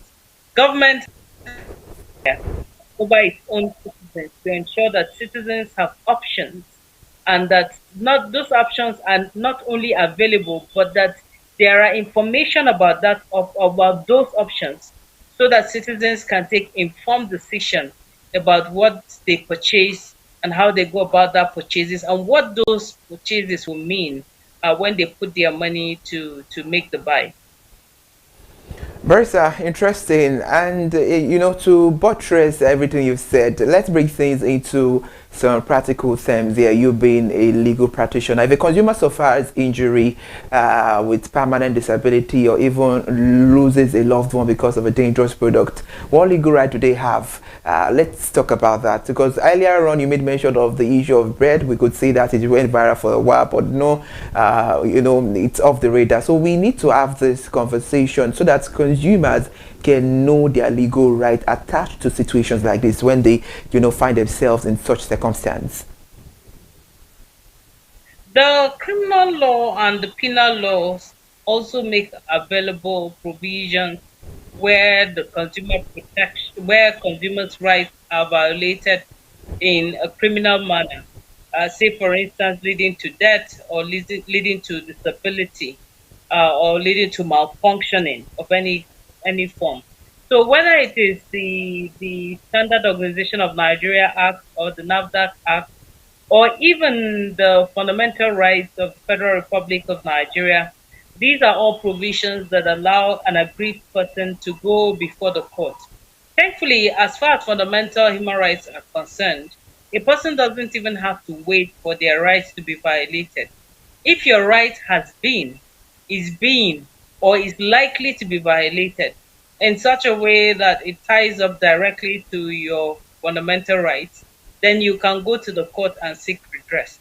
And the court for seeking redress for the violations of rights is the High Court, not the magistrate court or any other kind of court, the High Court or the Federal High Court.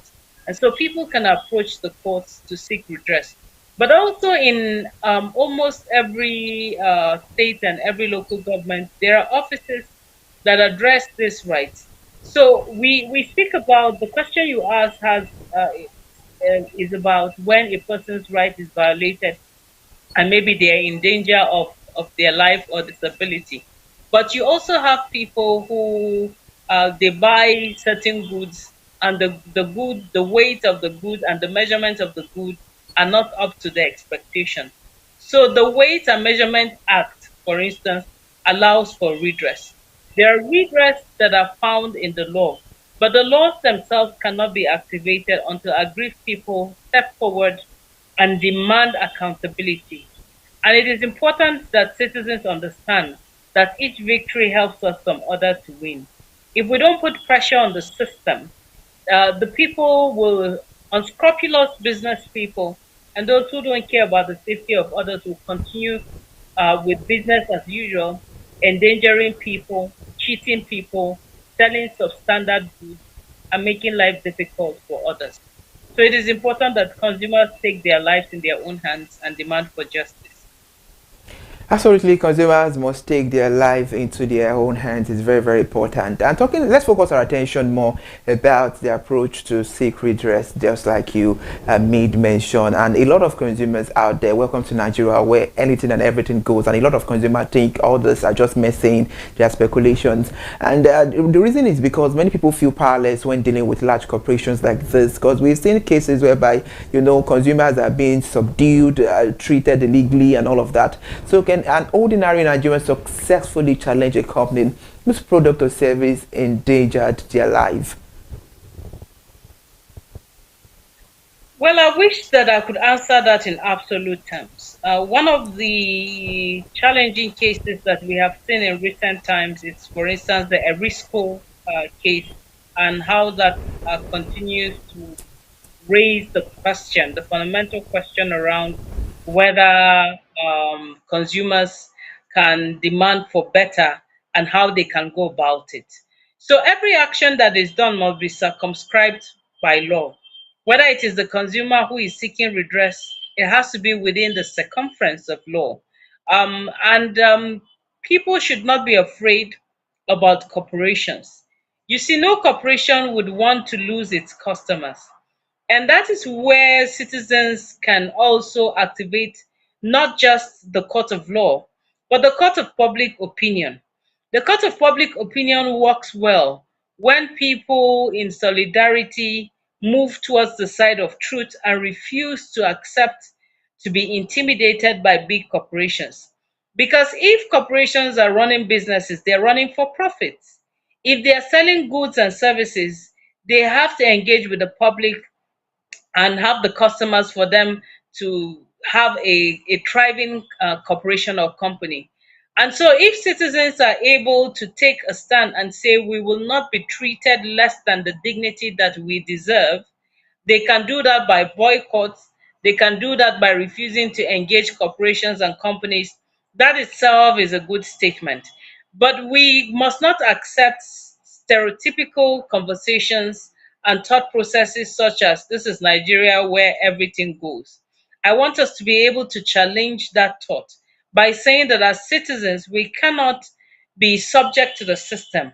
We must all be subject to the law. By the way, there is no system that exists in the air.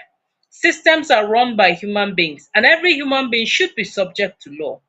But if citizens continue with this feeling and thinking that they are not going to win, and when they seek for accountability, that accountability does not exist, whether in the Nigerian courts or in venues of accountability, then that is a self-defeating mentality that does not even allow citizens to move towards the winning side, and makes them just succumb to victimhood.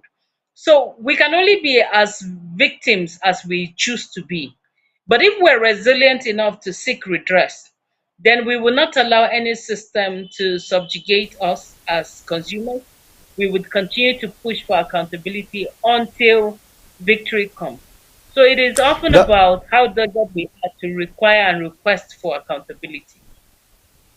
Absolutely, that was a fair cake because you were transparent enough.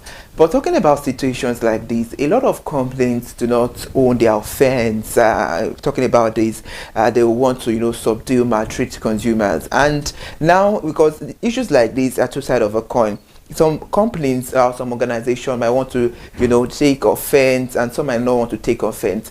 So can a company escape liability by claiming it did not know the product was defective? And if such company made such statement, what are the right things, the right procedures to take that are in a very legal way?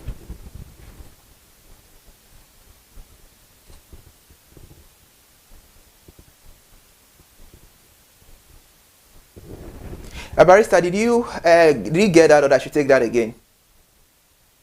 I think I missed you at the point where you asked the question if companies can be exonerated from liability, but I didn't get the remaining words. So Okay, please repeat to again. make all right, to make it very, very short, I said, can a company escape liability by claiming it did not know the product was defective? Because a lot of times, situations we see on the media that happens here, a lot of companies do not take offense of situations like this. Ignorance of the law is not an excuse, but no corporation or company that is worth its salt can put out defective or poisonous goods and services or substandard goods and services out and claim that they do not know. That they do not know is itself an indictment. It means that they shouldn't have the ability to set up those product line of manufacturing or services. So ignorance is not an excuse. Ignorance does not exonerate companies and corporations from liabilities. Ignorance indeed presents an opportunity where the issue of criminal negligence can be interrogated. Mm.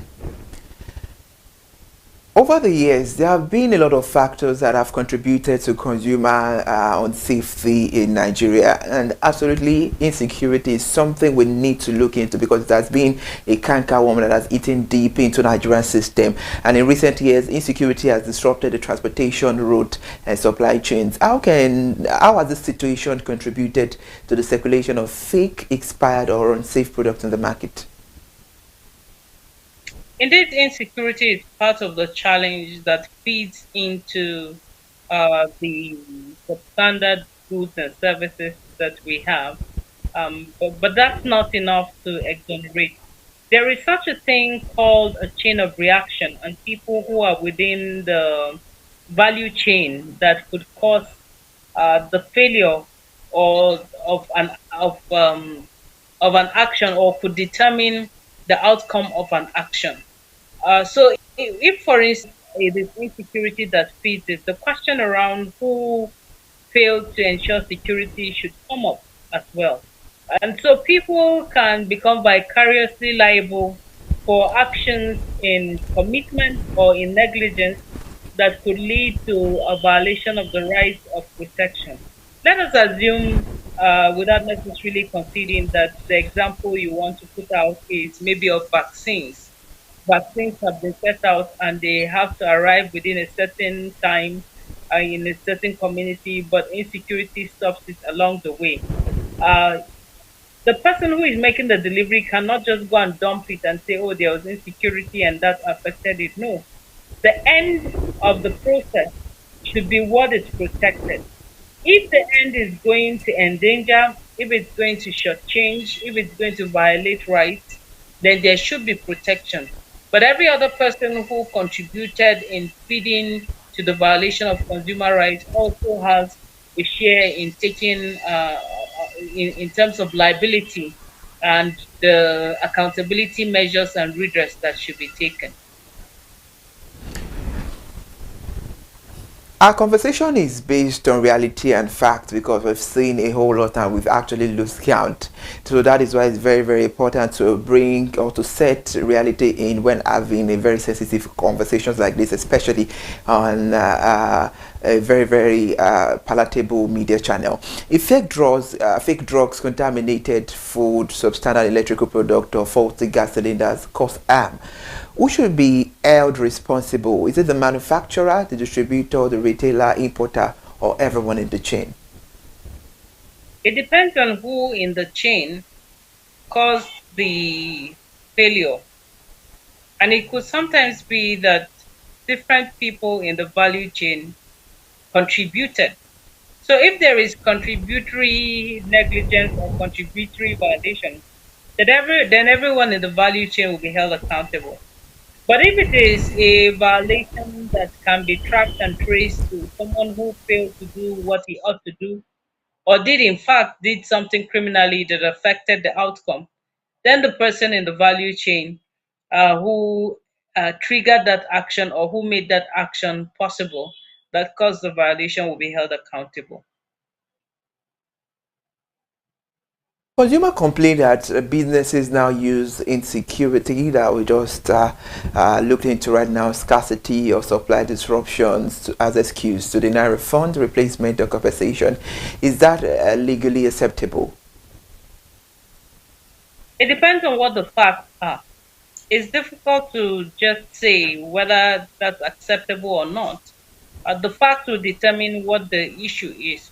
And that is why presenting it before a court of law or a tribunal allows the facts to be evaluated and tested to see whether those facts are viable or if they are not.